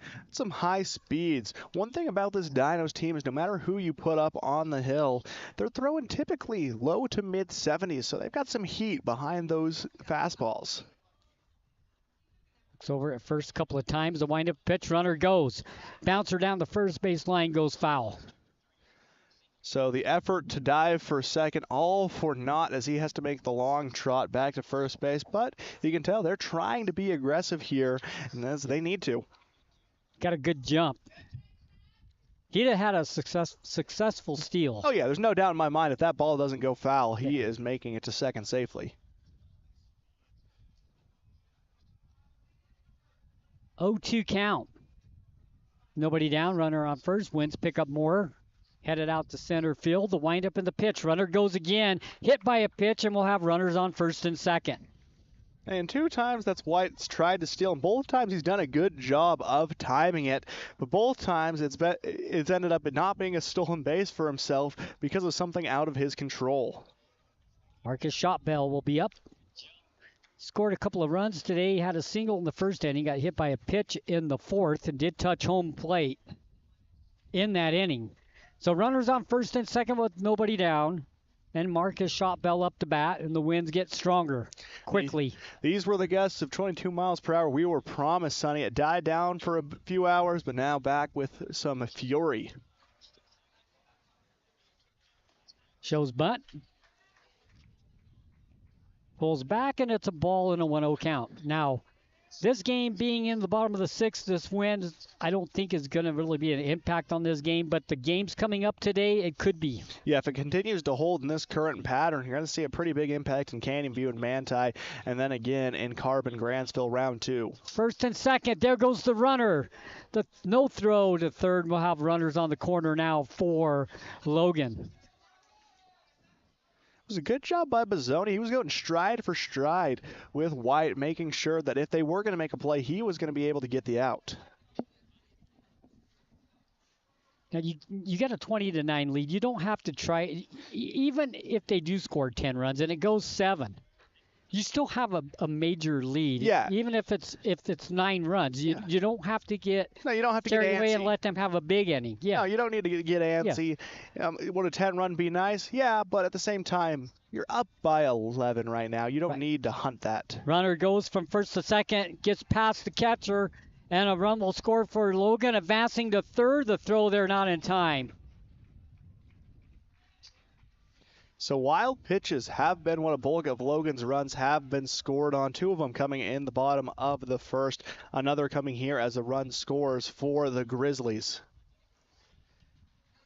Brings them within half, 20-10. 20-10, kind of sounds like a football score. It does. Missed extra point and a field goal and a touchdown. So 20-10 the score here in the bottom of the sixth. Pitch in the dirt. Urbanic does a great job keeping the ball in front of him. Runner will have to stand at third. So the count on Shop Bell 2-1. That gets behind him. Another run scores for the Dinos. Luckily not the case. Urbanic bats it forward, able to hold the runner third. Winds begin to gust now, going right to left. Pitch in for a strike and a 2-2 count. Hunting for out number 1 in the inning.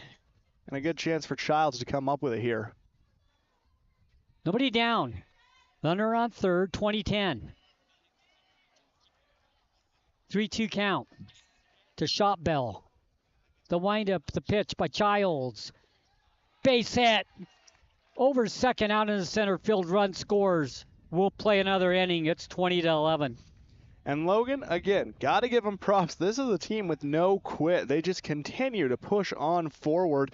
And it's what you got to do in a situation like this. They keep on adding runs, keeping themselves away from this 10-run rule.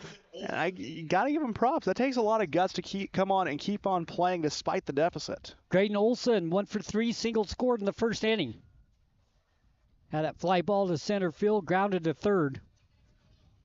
His last 2 at bats. So runner at first, 20-11, nobody down. Childs looked over at first a couple of times. The wind up the pitch. Low and a ball and a 1-0 count. Sonny, this game has been full of offense, and as such, the time we've been spending here in the broadcast booth continues to climb, approaching 3 hours of game time. That's pretty impressive for a high school game, even for an MLB game these days. 31 runs, 30 hits. It's been an action-filled time. 3 errors. Pitch outside and a ball. And a 2-0 count. That's a combination between the 2 teams. Yes, it's been spectacular to watch, Sonny. This has been so much offense. I've loved it. If you like offensive baseball, this is a game you don't want to see end because there's been a lot of it. And if you like defensive baseball, well, this is offensive. Runner on first. There's the pitch. High and a ball. 3-0 count.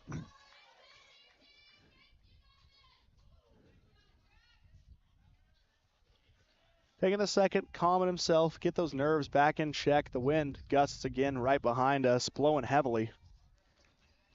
So we got the 3-0 count. Childs looks over at first a couple of times to wind up the pitch in for a strike and a 3-1.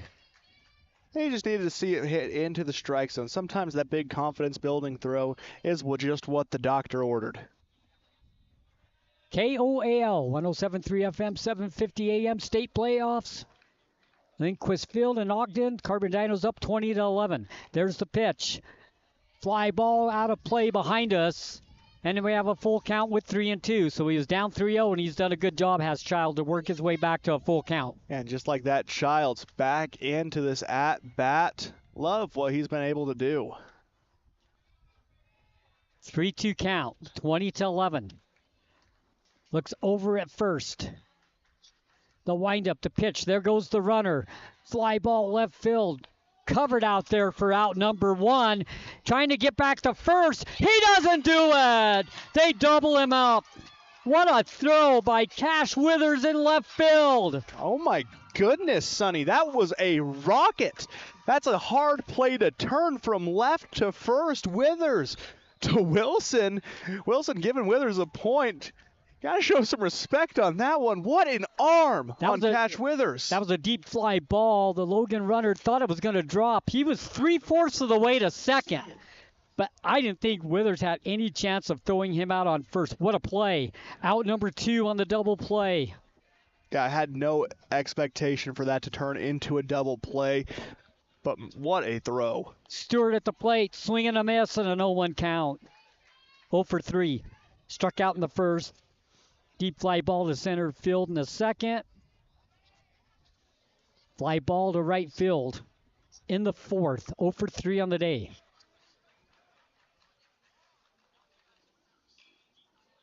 Bouncer. Sandoval makes the play at second. Throw to first in time for out number 3. Well, Logan had some life going into the middle portion of that inning, but the double play turned by Withers, throwing that rocket after the catch all the way to first base for the double play was a turning point. To keep the game alive, they scored the 2 runs they need. It's a 20-11 game. They have 2 runs on 1 hit. Lots of excitement, Sonny. The Grizzlies just do not go away. They refuse to lay down and quit. And in a winner-go-home game, that's the mentality you got to have. Top of 7, the Dinos up when we come back.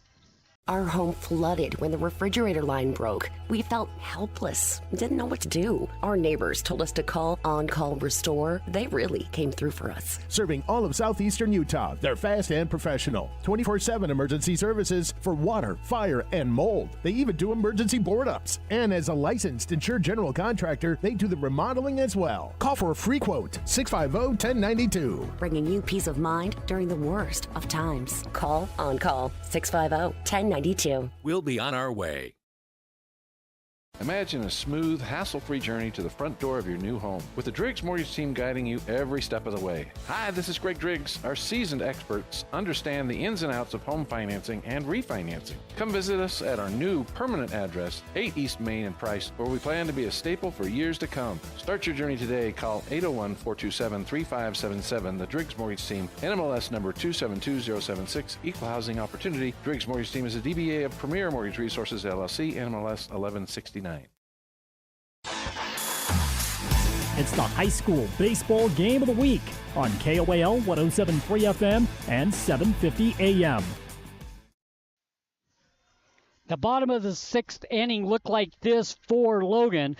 2 runs on 1 hit, no errors, nobody left on base. Logan's only left two runners on base today. Yeah, they've been efficient with runners on the base path, and that's something that has played to their benefit. They needed 2 runs there. They got 2 runs to avoid the mercy rule finish. Top of 7, Maddox Wilson hit by the pitch, and he'll go to first. In a quick turn of events, Maddox gets to march on over to first as he continues to roll along.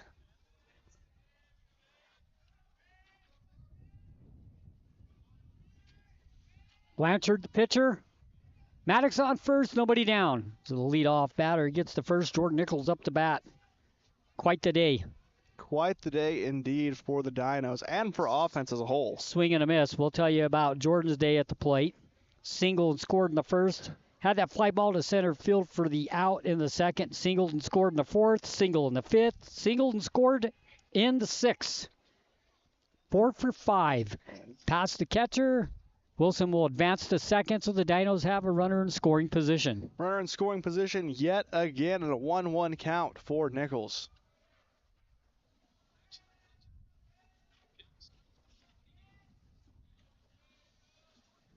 Wind really picking up now, Sonny. My goodness. I thought it was bad before, but I hadn't seen anything yet. Pitch. High in a ball and a 2-1 count. 4 singles on 5 at-bats for Jordan Nichols. Has some RBIs, 3 runs he's scored himself, touching home plate. Wilson with a good lead at second. Pitch is outside in the ball and a 3-1 count. And a chance for Nichols to reach base yet again. 2 times, the 2 batters in a row potentially for Carbon that have been able to reach base in unconventional methods. 3-1 count. Wilson with a big lead. Pitches high in the ball, and the first 2 batters for the Carbon Dinos reach here in the top of the 7th inning with a hit by a pitch and a walk, and Brody Ware will be up to bat for the Carbon Dinos. And they're looking to continue to watch that scoreboard climb. Dinos not letting their foot off the gas pedal. They did a little bit yesterday against Grantsville, and that played to their detriment in that 6-4 loss, learning from their mistakes to never let your opponent get back up. So runners on first and second, nobody down. Dinos up 20-11. Blanchard's pitch in the dirt, ball 1. At the plate for Ware today, single in the first. Had that fly ball to center field for the out, and then doubled and scored in the 4th. That fly ball to left field, hit by a pitch, scored a couple of runs, 2 for 4 on the day. And again, really, the Dinos offense has been popping all afternoon long. It has. And that gives you a lot of hope heading into this rematch with Grantsville. It's a rhythm thing. Sports is definitely a rhythm thing. We talk about that all along. And if you're feeling good the way you've batted and you played 2 games, well, you've played and you've hit the ball well in game number 1, that can carry over to game number 2, swing and a miss, and a 1-1 count. It can carry over in spades, Sonny. I wouldn't be surprised to see Carbon put Grantsville on the ropes yet again. So runners on first and second. Top of the 7th, got to take care of this first, though. 20-11, the score. The Dinos up 9. The pitch is in the dirt, and we have a 2-1 count. A good job staying in front of that ball by Guerin. Keeps it in front of the chest protector, absorbs the contact, doesn't let any runners advance. Yeah, that was a save. That would have been advancement.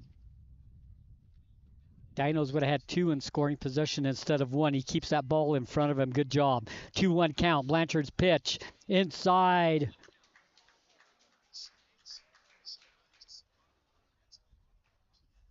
We have a balk. Have a balk before the pitch, so runners advance to second and third. Yeah, I was expecting a walk for a second there, and then I remembered only been 2 balls so far. It's a 2-1 count. So runners now in scoring position, second and third for the Dinos. Urbanik on deck.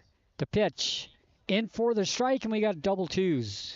2 balls, 2 strikes, nobody out. And just staying alive in the box, trying to extend this at-bat as far as he can. Pitch. Contact made, foul down the third base line. Count remains 2-2.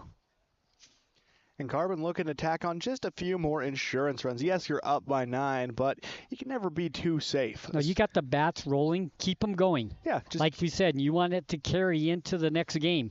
Pitch is high at a ball. We have a full count. Here comes Wilson home, and he'll touch. 21-11. So the runners advance. Now runner on third for the Dinos. And a full count. Maddox Wilson touches home. 21-11.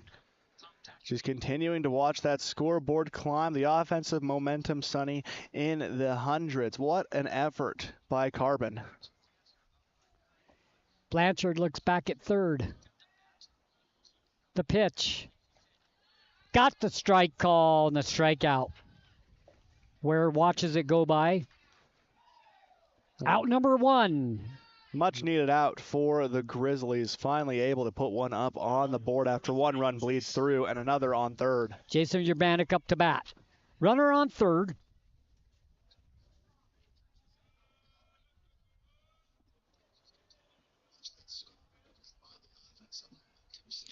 Yeah, I don't think we're going to be seeing the rest of the games on schedule, Sonny. I don't think where that 4:30 start time is going to come to fruition, given that it's almost 2 and we're only in game 1. This game started at 11.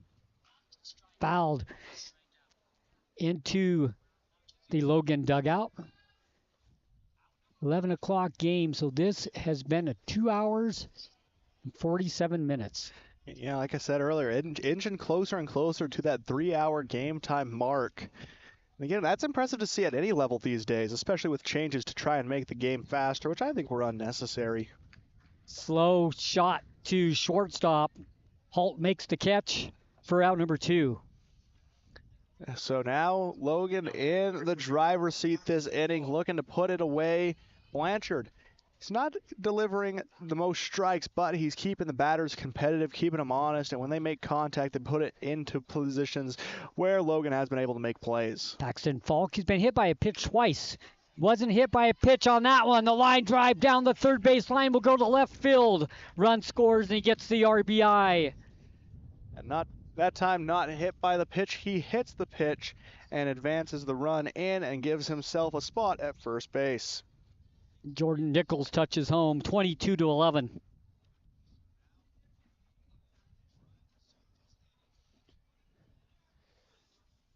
And looks like manager's on to the field. Could be a mound visit for Logan and another potential pitching change. We're going to have a pitching change. This will be pitcher number 6 in the ball game for Logan. As Ben Blanchard hands the ball off, and we'll take a break.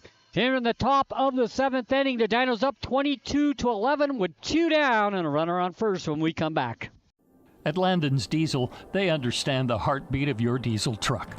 Whether it's the rig that powers your livelihood or the everyday vehicle that drives your life, the trained technicians at Landon's Diesel are here to keep you rolling.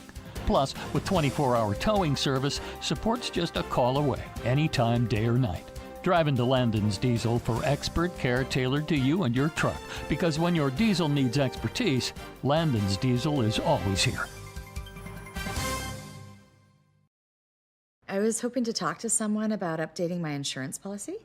I am able to understand complete sentences. That was a complete sentence? I didn't understand that. Or can I just talk to a person? No one talks to humans anymore. Sometimes humans are just more helpful. I hear you. Why don't we review your coverage with a super check? Farm Bureau Financial Services. It's your future. Let's protect it. Contact Farm Bureau agent Jill Jensen in Price today.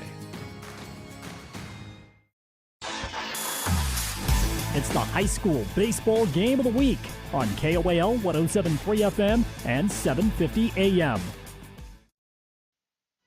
So Parker Meacham will be the 6th pitcher in the ball game for Logan.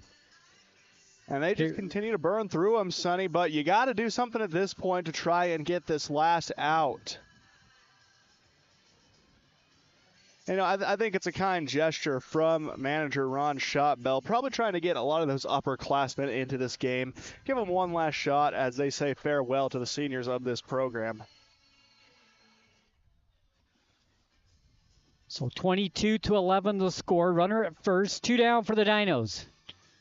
2 down and an opportunity for Logan to escape this inning. They'll have one more shot to try and tally what sits at now 11 runs to try and come up with a win.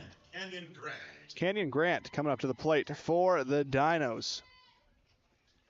200 hitter on the year for Carbon. 7 hits, 7 RBIs, 4 extra base hits, 2 doubles and 2 triples. So the runner on first, Paxton Falk.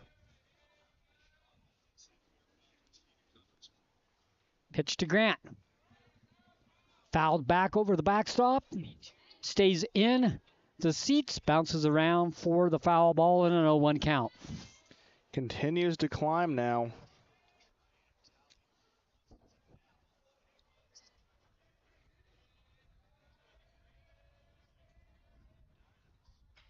Shot down the third base line, covered there, throw to first, over the head of the first baseman, bounces around, runner advances, corners now for the Carbon Dinos. You know, bad break for Logan. They had the easy out there, but the throw goes way over the head of first and into the Carbon dugout. Olsen made a good play to glove it over at third, but the throw to first over the top. First baseman's head bounces around. The Dinos have the advancement. So runners on the corner now for the Dinos with 2 down.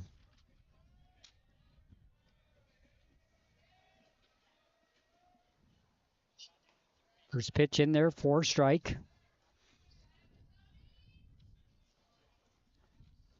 Jackson Bizzoni up to bat for the Carbon Dinos. And what hasn't this kid done today, Sonny? A home run, excellent play in the field.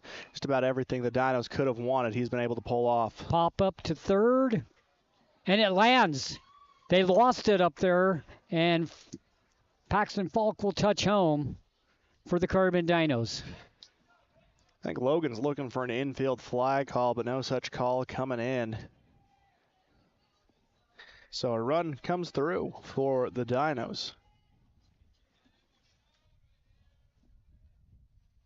23-11. Runners on first and second. Fly ball, left center field. That might drop. It will drop. It is gone. Logan Bennett puts it right underneath the scoreboard in left field. And the Dinos have 3 more. And a perfectly timed home run ball from Logan Bennett. An exclamation point on a victory today for the Dinos. Wind to his back aids it as it climbs approximately the 20 feet needed to clear that back wall. Logan, what a shot from that young man.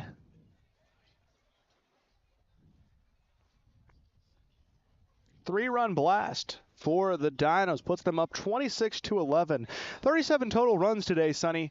This is getting better and better for Carbon. 6 runs here in the top of the 7th. Withers, grounder to third. Covered there by Olson. Throw to first in time for out number 3, but not before the damage definitely done by the Carbon Bats. 6 runs in the top of the 7th inning. My goodness, Sonny, what a showing. The Dinos looking to take every bit of momentum offensively they can into an afternoon showdown with Grantsville. Now, it's not impossible for Logan to come back, but it's highly improbable, Sonny. 15 runs would be the most scored by any team in either frame, most by any team in an inning this postseason. 26-11. We'll have the top inning line when we come back here on KOAL 107.3 FM, 750 AM, 3A state playoffs, Carbon Dinos.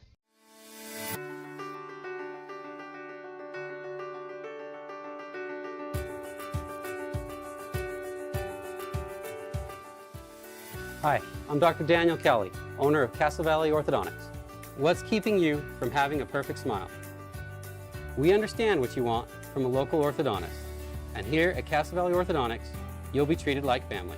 Call Castle Valley Orthodontics at 637-2222 for a free consultation. Hey there, food lovers. It's Bill Hicks from Farlano's Cafe, your new favorite spot for breakfast, lunch, and dinner. Whether you're craving a hearty omelet, a fresh salad, our golden curly fries, or our mouth-watering pastas, we've got you covered. And we're open 7 days a week. So come on down to Farlano's Cafe, where every meal is a celebration. Remember, it's where the locals eat. Visit us at Farlano's, where great food and great company come together. See you soon. Now, back to the action. The high school baseball game of the week on KOAL 107.3 FM and 750 AM. Welcome back. The line on the top of the 7th with 6 runs on 3 hits, no errors, nobody left on base. The Dinos lead 26-11 as we go to the bottom of the 7th inning. Childs the pitcher for the Carbon Dinos.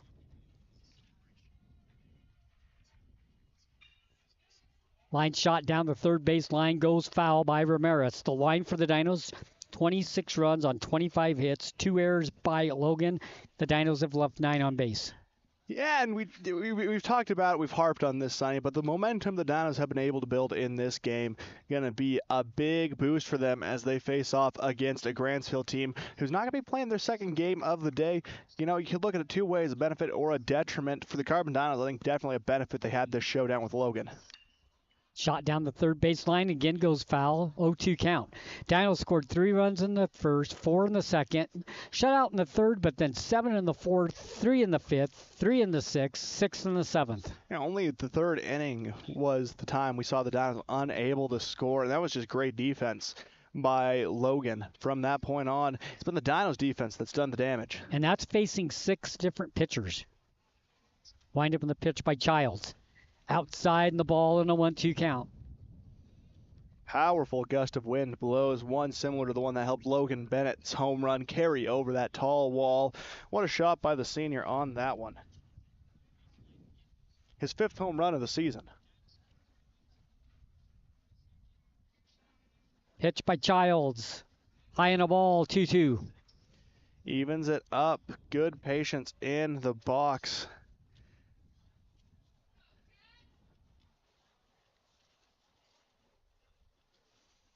It's a waiting game for Ramirez. 8 hits in the ball game for Logan. There's a foul coming right by us. I'm not letting that hit the equipment, Sonny. I am 0 of 2 today. I'm trying to catch those.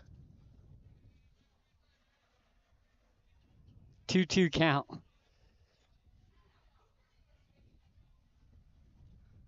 Childs with the pitch.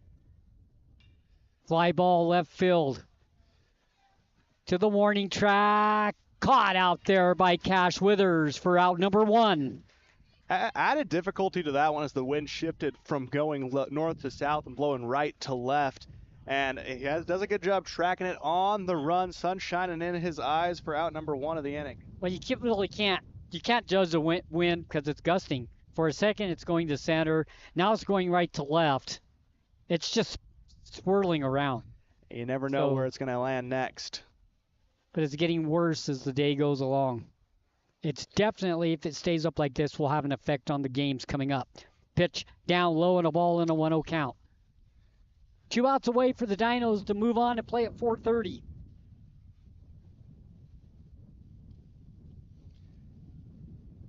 Yeah, I thought we saw the 22-mile-per-hour gusts earlier, but I think now we're getting them. Foul to the backstop and a 1-1 count. Dust storm starting to kick up on the field as well. Been playing long enough, it's given it enough time to dry up through constant wear and tear. Well, when you play on Monday, Tuesday, Wednesday, Thursday, Friday, you're going to have a day of bad weather, right? Oh, we've been lucky so far. You're guaranteed. Yes. 1-1 count with 1 down. Childs to wind up the pitch. Fouled, out of play once again.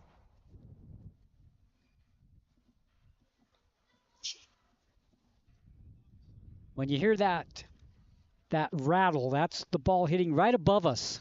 A nice little thunk of tin. It's a nice sound. 1-2 count with 1 down.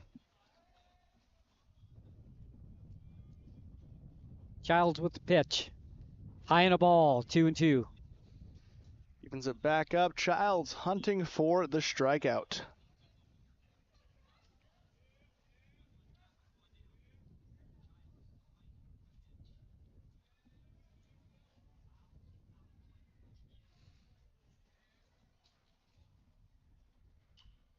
Fouled out of play down the first base line. Count remains 2-2. Staying alive in the at-bat, Red doing an excellent job staying calm, staying composed, and keeping himself alive in the at-bat.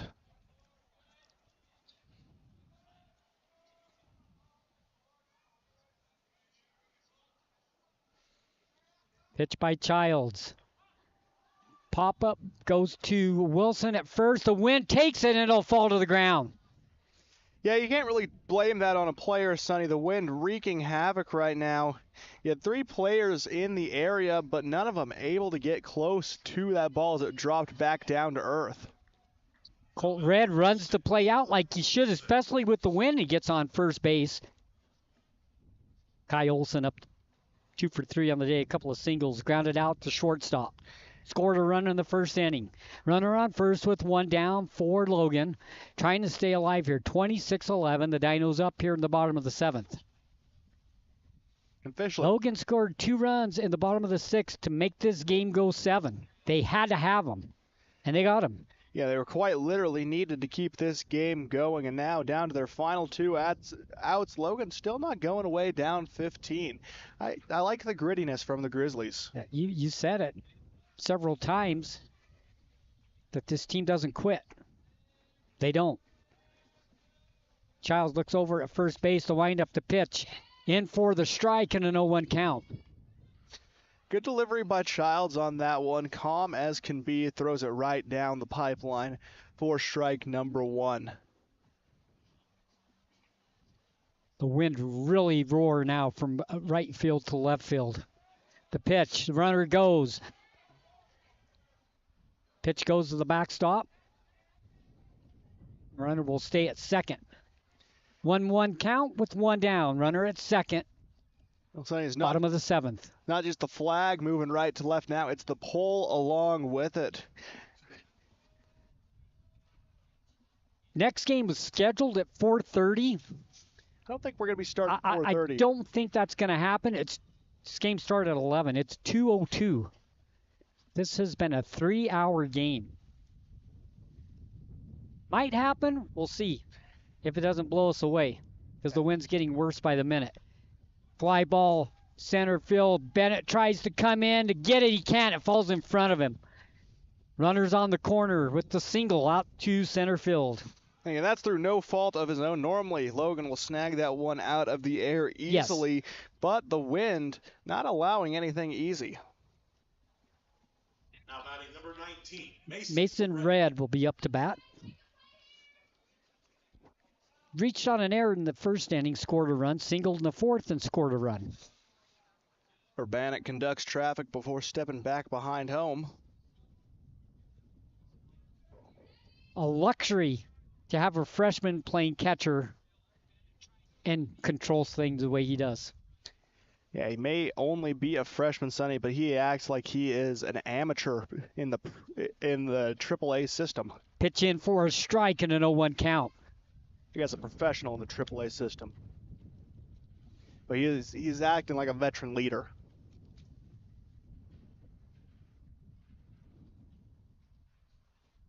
Oh, 1 count, 1 down. Runners on the corner. Check swing. Didn't go. They're going to ask. They said he did. First base umpire says strike, 0-2 count. It's always a hard one. That's why I'm glad these officials do have others they can turn to make sure they get that call right. I think they have done an incredible job. Oh, all throughout the tournament, I have not had any gripes with the officiating at all. This has been a fantastic group. Runner goes. The throw to second. Not in time. Run comes home. The Dinos with 1 down. They give up the run to try to get the out. It doesn't work out.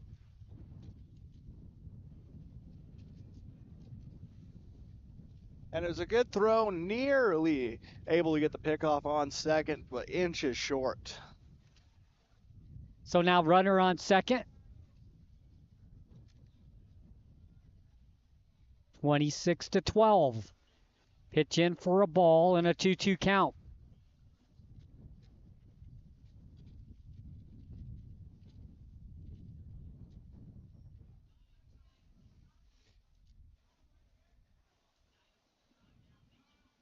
These gusts have been killer for the players. And the control of the ball, it's not even a slip. It's just you can't tell where it's going to aim. In for a strike and 2 down. Question for you. Yes. I mean, this long 3-hour game, could this affect the Dinos in the next game? I think it could, Sonny, because we're not seeing a lot of substitutions being made. You're not. It's not like another sport where you're going to see subs come in, keep your starters fresh. They're spending extended amount of times in the field and on the base path hitting. It takes a lot of mental energy and it takes a lot of physical energy. So I do think it could play a bit of a detriment to the Dinos going forward, but it depends on how quickly that next game rolls by. We talked about all the runs and the rhythm and the energy, but the stamina. When you play a 3-hour game now, maybe just because as they throw a strike and an 0-1 count, it's not blistering hot, which makes a big difference as well. It does. No, the clouds are in the sky, so it's not like yesterday where you would be baking in the sun throughout the game. But I still think it will play a bit of a role. Grantsville have the opportunity to come in pretty fresh comparatively. High foul ball's going to stay in the park.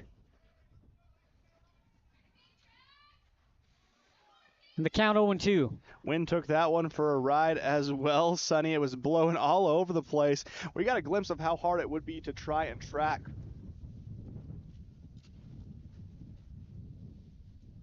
Very powerful gust of wind blowing there. Nearly blew me over. I need to get down.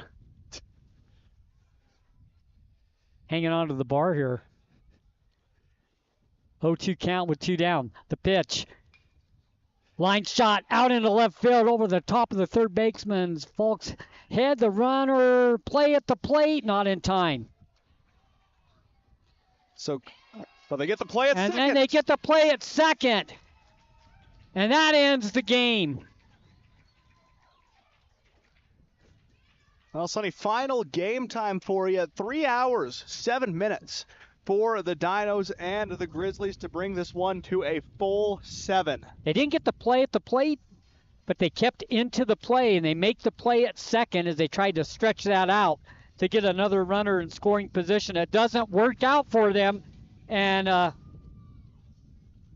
it's getting bad. It's getting very bad, Sonny. We got trash cans getting knocked over. We got things flying all over the place. Trash cans knocked over. I've never seen a metal lid ripped off a trash can. I looked into the wind and lost my breath. We'll take a break, and when we come back, the final score, 26-13. The Carbon Dinos will play on. We'll take a break. We'll be back. We'll give you the lines and everything for today's game. Then we'll take a break and come back for game number 2. Don't go anywhere. Right here on KOAL 107.3 FM, 750 AM. Eastern Utah Community Credit Union postgame show coming up next. Show your school spirit and support local high schools with the new Eastern Utah Community Credit Union debit and credit cards. Featuring designs for Carbon, Emory, and Grand High School, these cards let you carry a piece of your school's pride wherever you go. Plus, to make purchasing easier, Eastern Utah Community Credit Union has added the convenience of tap-to-pay and compatibility with major mobile wallets. Pick up your school spirit card today at any of the Eastern Utah Community Credit Union branches.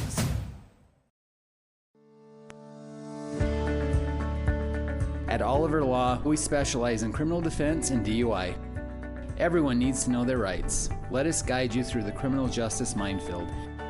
At Oliver Law, we still believe in innocent until proven guilty.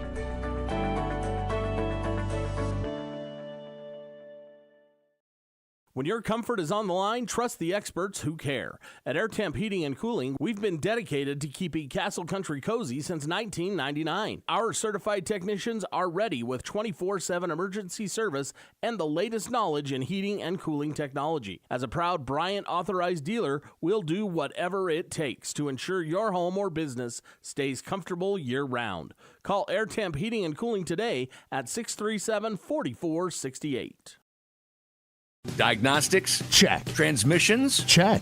Oil changes? Check. Checks Auto Repair. Honest, affordable, and customer focused. Checks Auto Repair is new to the community. From diagnostics to engine repairs or any other service, you get a flat hourly labor rate with no hidden fees. East Main Street, next to Arby's and Price. Follow Checks Auto Repair on Facebook. Call 630-6699. Check engine light?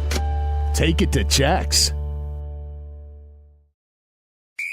Show your school spirit and support local high schools with the new Eastern Utah Community Credit Union debit and credit cards.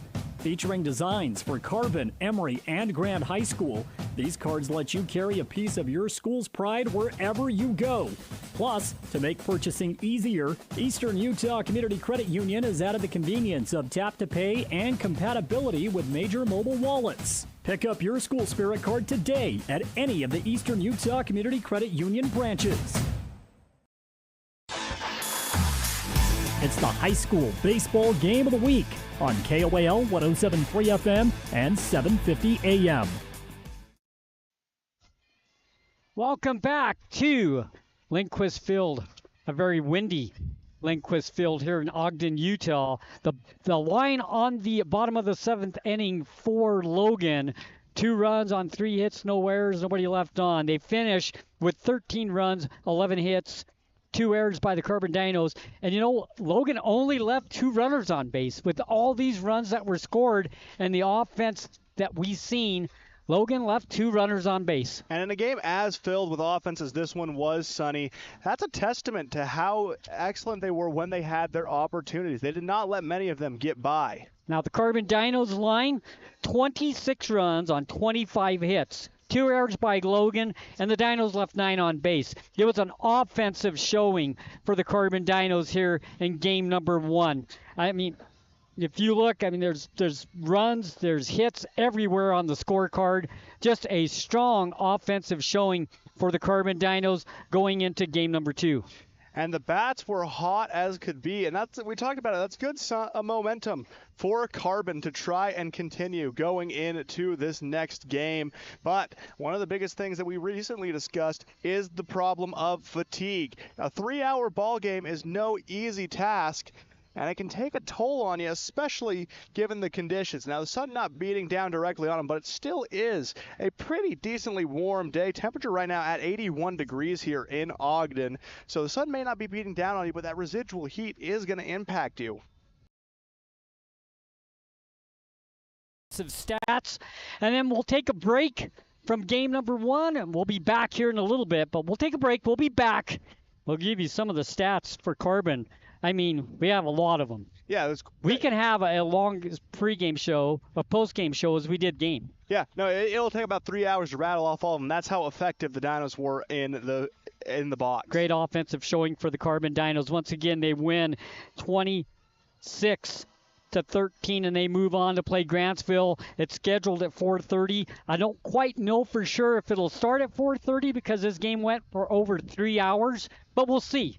We'll worry about that when the time comes. Right now, the Dinos win and they move on. That's the best news that you can have. Yeah, that's a good sign for their hopes the rest of this state tournament. They have a tall task in front of them with Grantsville. We'll take a break. We'll be back right here on KOAL 107.3 FM. 7:50 a.m. The Carbon Dinos move on here at the state tournament. Show your school spirit and support local high schools with the new Eastern Utah Community Credit Union debit and credit cards. Featuring designs for Carbon, Emory, and Grand High School, these cards let you carry a piece of your school's pride wherever you go. Plus, to make purchasing easier, Eastern Utah Community Credit Union has added the convenience of tap-to-pay and compatibility with major mobile wallets. Pick up your school spirit card today at any of the Eastern Utah Community Credit Union branches. It's fun! It's our favorite place. Strike up family fun for everyone. Gateway Lanes. Families that play together stay together. And Gateway Lanes is your center for fun, snacks, and great food. So let Gateway Lanes do the cooking with open and league bowling year-round and Club Bowl Thursday night, 9 till 11:30, with unlimited bowling including shoes. Since 1989, Helper's Hometown Bowling Center. Gateway Lanes, South Main Street in historic Helper, and bowlhelper.com. Let's roll. Our home flooded when the refrigerator line broke. We felt helpless, didn't know what to do. Our neighbors told us to call On-Call Restore. They really came through for us. Serving all of southeastern Utah, they're fast and professional. 24/7 emergency services for water, fire, and mold. They even do emergency board-ups. And as a licensed insured general contractor, they do the remodeling as well. Call for a free quote, 650-1092. Bringing you peace of mind during the worst of times. Call On-Call, 650-1092. We'll be on our way. At Landon's Diesel, they understand the heartbeat of your diesel truck. Whether it's the rig that powers your livelihood or the everyday vehicle that drives your life, the trained technicians at Landon's Diesel are here to keep you rolling. Plus, with 24-hour towing service, support's just a call away, anytime, day or night. Drive into Landon's Diesel for expert care tailored to you and your truck. Because when your diesel needs expertise, Landon's Diesel is always here. Auto Farm Price Ford has your next vehicle. They offer guaranteed lowest prices. Come check out the selection of Ford F-Series trucks, including America's most popular truck, the Ford F-150. We have them all right here in Price. Stop in and see us for a different experience. Transform your space with Spectrum Paint featuring PPG paint, the ideal choice for any home project. Imagine a kaleidoscope of colors at your fingertips, from soothing pastels to vibrant primaries. Whether revamping a room or adding character to your exteriors, Spectrum Paint makes every brush stroke count. Dive into a spectrum where quality meets creativity and paint your world with us. Visit Spectrum Paint to find the perfect shade for your home today. Show your school spirit and support local high schools with the new Eastern Utah Community Credit Union debit and credit cards. Featuring designs for Carbon, Emory, and Grand High School, these cards let you carry a piece of your school's pride wherever you go. Plus, to make purchasing easier, Eastern Utah Community Credit Union has added the convenience of tap-to-pay and compatibility with major mobile wallets. Pick up your school spirit card today at any of the Eastern Utah Community Credit Union branches. Now, back to the action. The high school baseball game of the week on KOAL 107.3 FM and 750 AM. Welcome back into the Eastern Utah Community Credit Union post-game show here on KOAL 107.3 FM and 750 AM. A windy day here at Lindquist Field in beautiful Ogden, Utah, but the Dinos pay no attention to the weather as they come away with a dominant 26-13 victory over the Grizzlies of Logan. Joining us now in the Sutherland's broadcast booth is manager Rob Smith. Coach, always a pleasure to catch up with you. Thanks for the time. Yeah, thanks for having me. So, offensive explosion today is the best way to describe what we just witnessed, and we knew coming in that day 3, typically the day we see a lot of higher scores in the state tournament, but you guys got out and the bats were on fire almost immediately. Yeah, that was our game plan, is come out firing, ready to hit the ball. We knew going in that their starting pitcher only had 60 pitches available to throw today, so our goal was to get him out of there as quick as we could because we knew they didn't have too much after that. And then as you go into a game like this, you go into the top of the first, you score 3 runs, but then you give up 6 in the bottom. How do you get the C's to kind of settle as you get into a situation like that? How do you get these guys to calm down and just focus on the game ahead of them? Just remind them there's a lot of baseball. It's early. First inning's early. There's still 6 more innings to go. So you just focus on continue to stick to the game plan and go from there. I mean, we saw 2 home runs today, and coming onto this field, we looked at that back wall and we thought to ourselves, we're not going to see any home runs. Well, you guys hit 2 in a single game. The power on full display. Yeah, Bazzoni's got a lot of backspin when he hits the ball, and you get it up in this wind today, and it's going to go. But I think both of those balls were hit very hard and very well. Now, as the weather continues to play out, we're seeing gusts of up to 22 miles per hour throughout the afternoon. Do you think that's going to have any impact heading into your next contest with Grantsville later today? Yeah, it's definitely going to make things interesting. So hopefully we can keep control of it and work together as a team and back each other up and help make those plays in this wind. Another factor we were debating up here in the booth about this upcoming game with Grantsville was the length of time. 3 hours, 7 minutes total game time today to come to completion. Do you think fatigue going to play a factor at all against Grantsville, or do you feel like these boys are in shape enough that they'll be able to get through this? It's definitely going to be tough. It's hot. So we're going to go get them cooled down, get them back at the room for a little bit, and have them relax.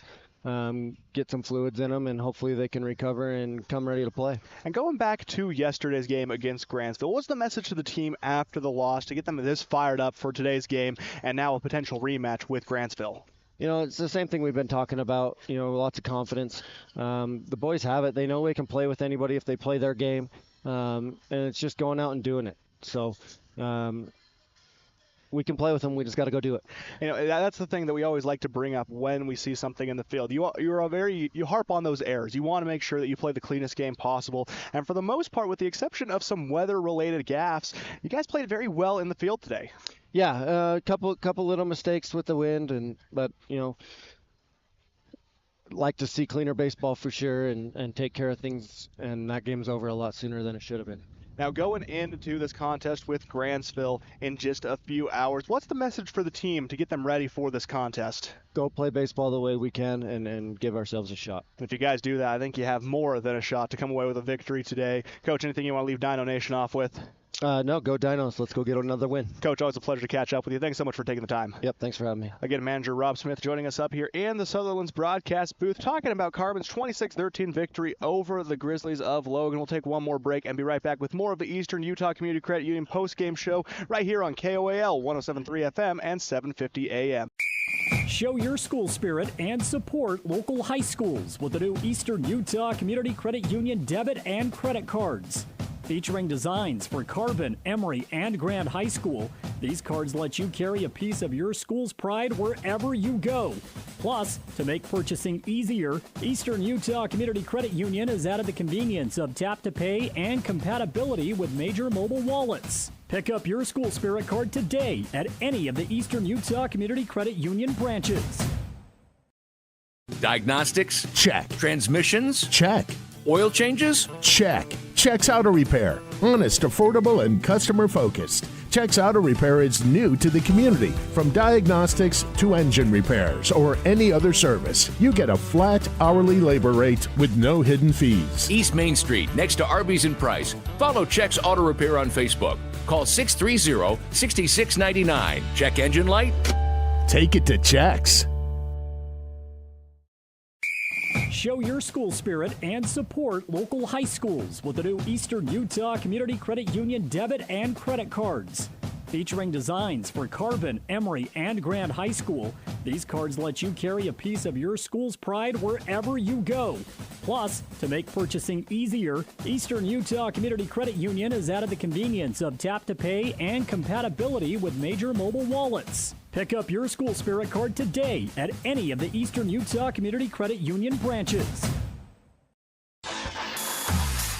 It's the high school baseball game of the week on KOAL 107.3 FM and 750 AM. Welcome back to the Eastern Utah Community Credit Union postgame show. Once again, the Dinos win big 26-13, and they move on to play Grantsville, and they stay alive in the 3A state playoffs. The game scheduled for 4:30 will be on at 4:15, depending on, that was, like I said, that was a 3-hour game, so if you can stay on schedule, that's the plan. That's the plan. Yes. 4:15 tentatively, but at 4 p.m. regardless, you will have Drive Time Sports with Jordan Buscarini. We'll have any applicable updates available by that point, and then we'll also keep you updated over on our social media page, Drive Time Sports, KOAL 107.3 FM and 750 AM on Facebook. You'll be able to find our start time there, as well as links to listen to today's game, both on the radio, online, or on YouTube with our virtual scoreboard on Castle Country Radio Carbon. So the Dinos win it, 25 hits, 26 runs. They win by 13, and they move on. So congratulations to the Dinos. They stay alive here in the 3A playoffs. Congratulations also to Logan. This is a team, they don't quit. I mean, they got a 6-0 lead. The Dinos answered back, but you know what? They could have said, we're done. Nope, they scored the 2 runs they needed to score to keep the game going. They don't quit. They don't, Sonny, and a big props to them for making it this far in the state tournament. Always hard to come in and play the underdog, but they did it so well today. Nothing but respect for what the Logan Grizzlies have been able to accomplish all throughout this run. I mean, you go into Super Regionals on the road, you're traveling down to Delta, and you and I both know it's not the most pleasant of drives. You go down, you beat them in 3 games, you come in, you lose your first game, but you bounce back against Emory, secure the win there, and now you fall, unfortunately, to Carbon, but you've cemented yourself as one of the best teams in the state. They finished the season really well. Once again, 26-13, the Dinos win. They play at 4:30. We'll be back, scheduled at 4:15. Listen to Drive Time Sports at 4 o'clock with Jordan Buscarini, and you'll know what's going on with everything. Once again, the final score, game 1 today, the Dinos win. We will play Grantsville at 4:30. Hope you enjoyed the broadcast as much as we enjoyed bringing it to you. Carbon Dino Baseball on KOAL.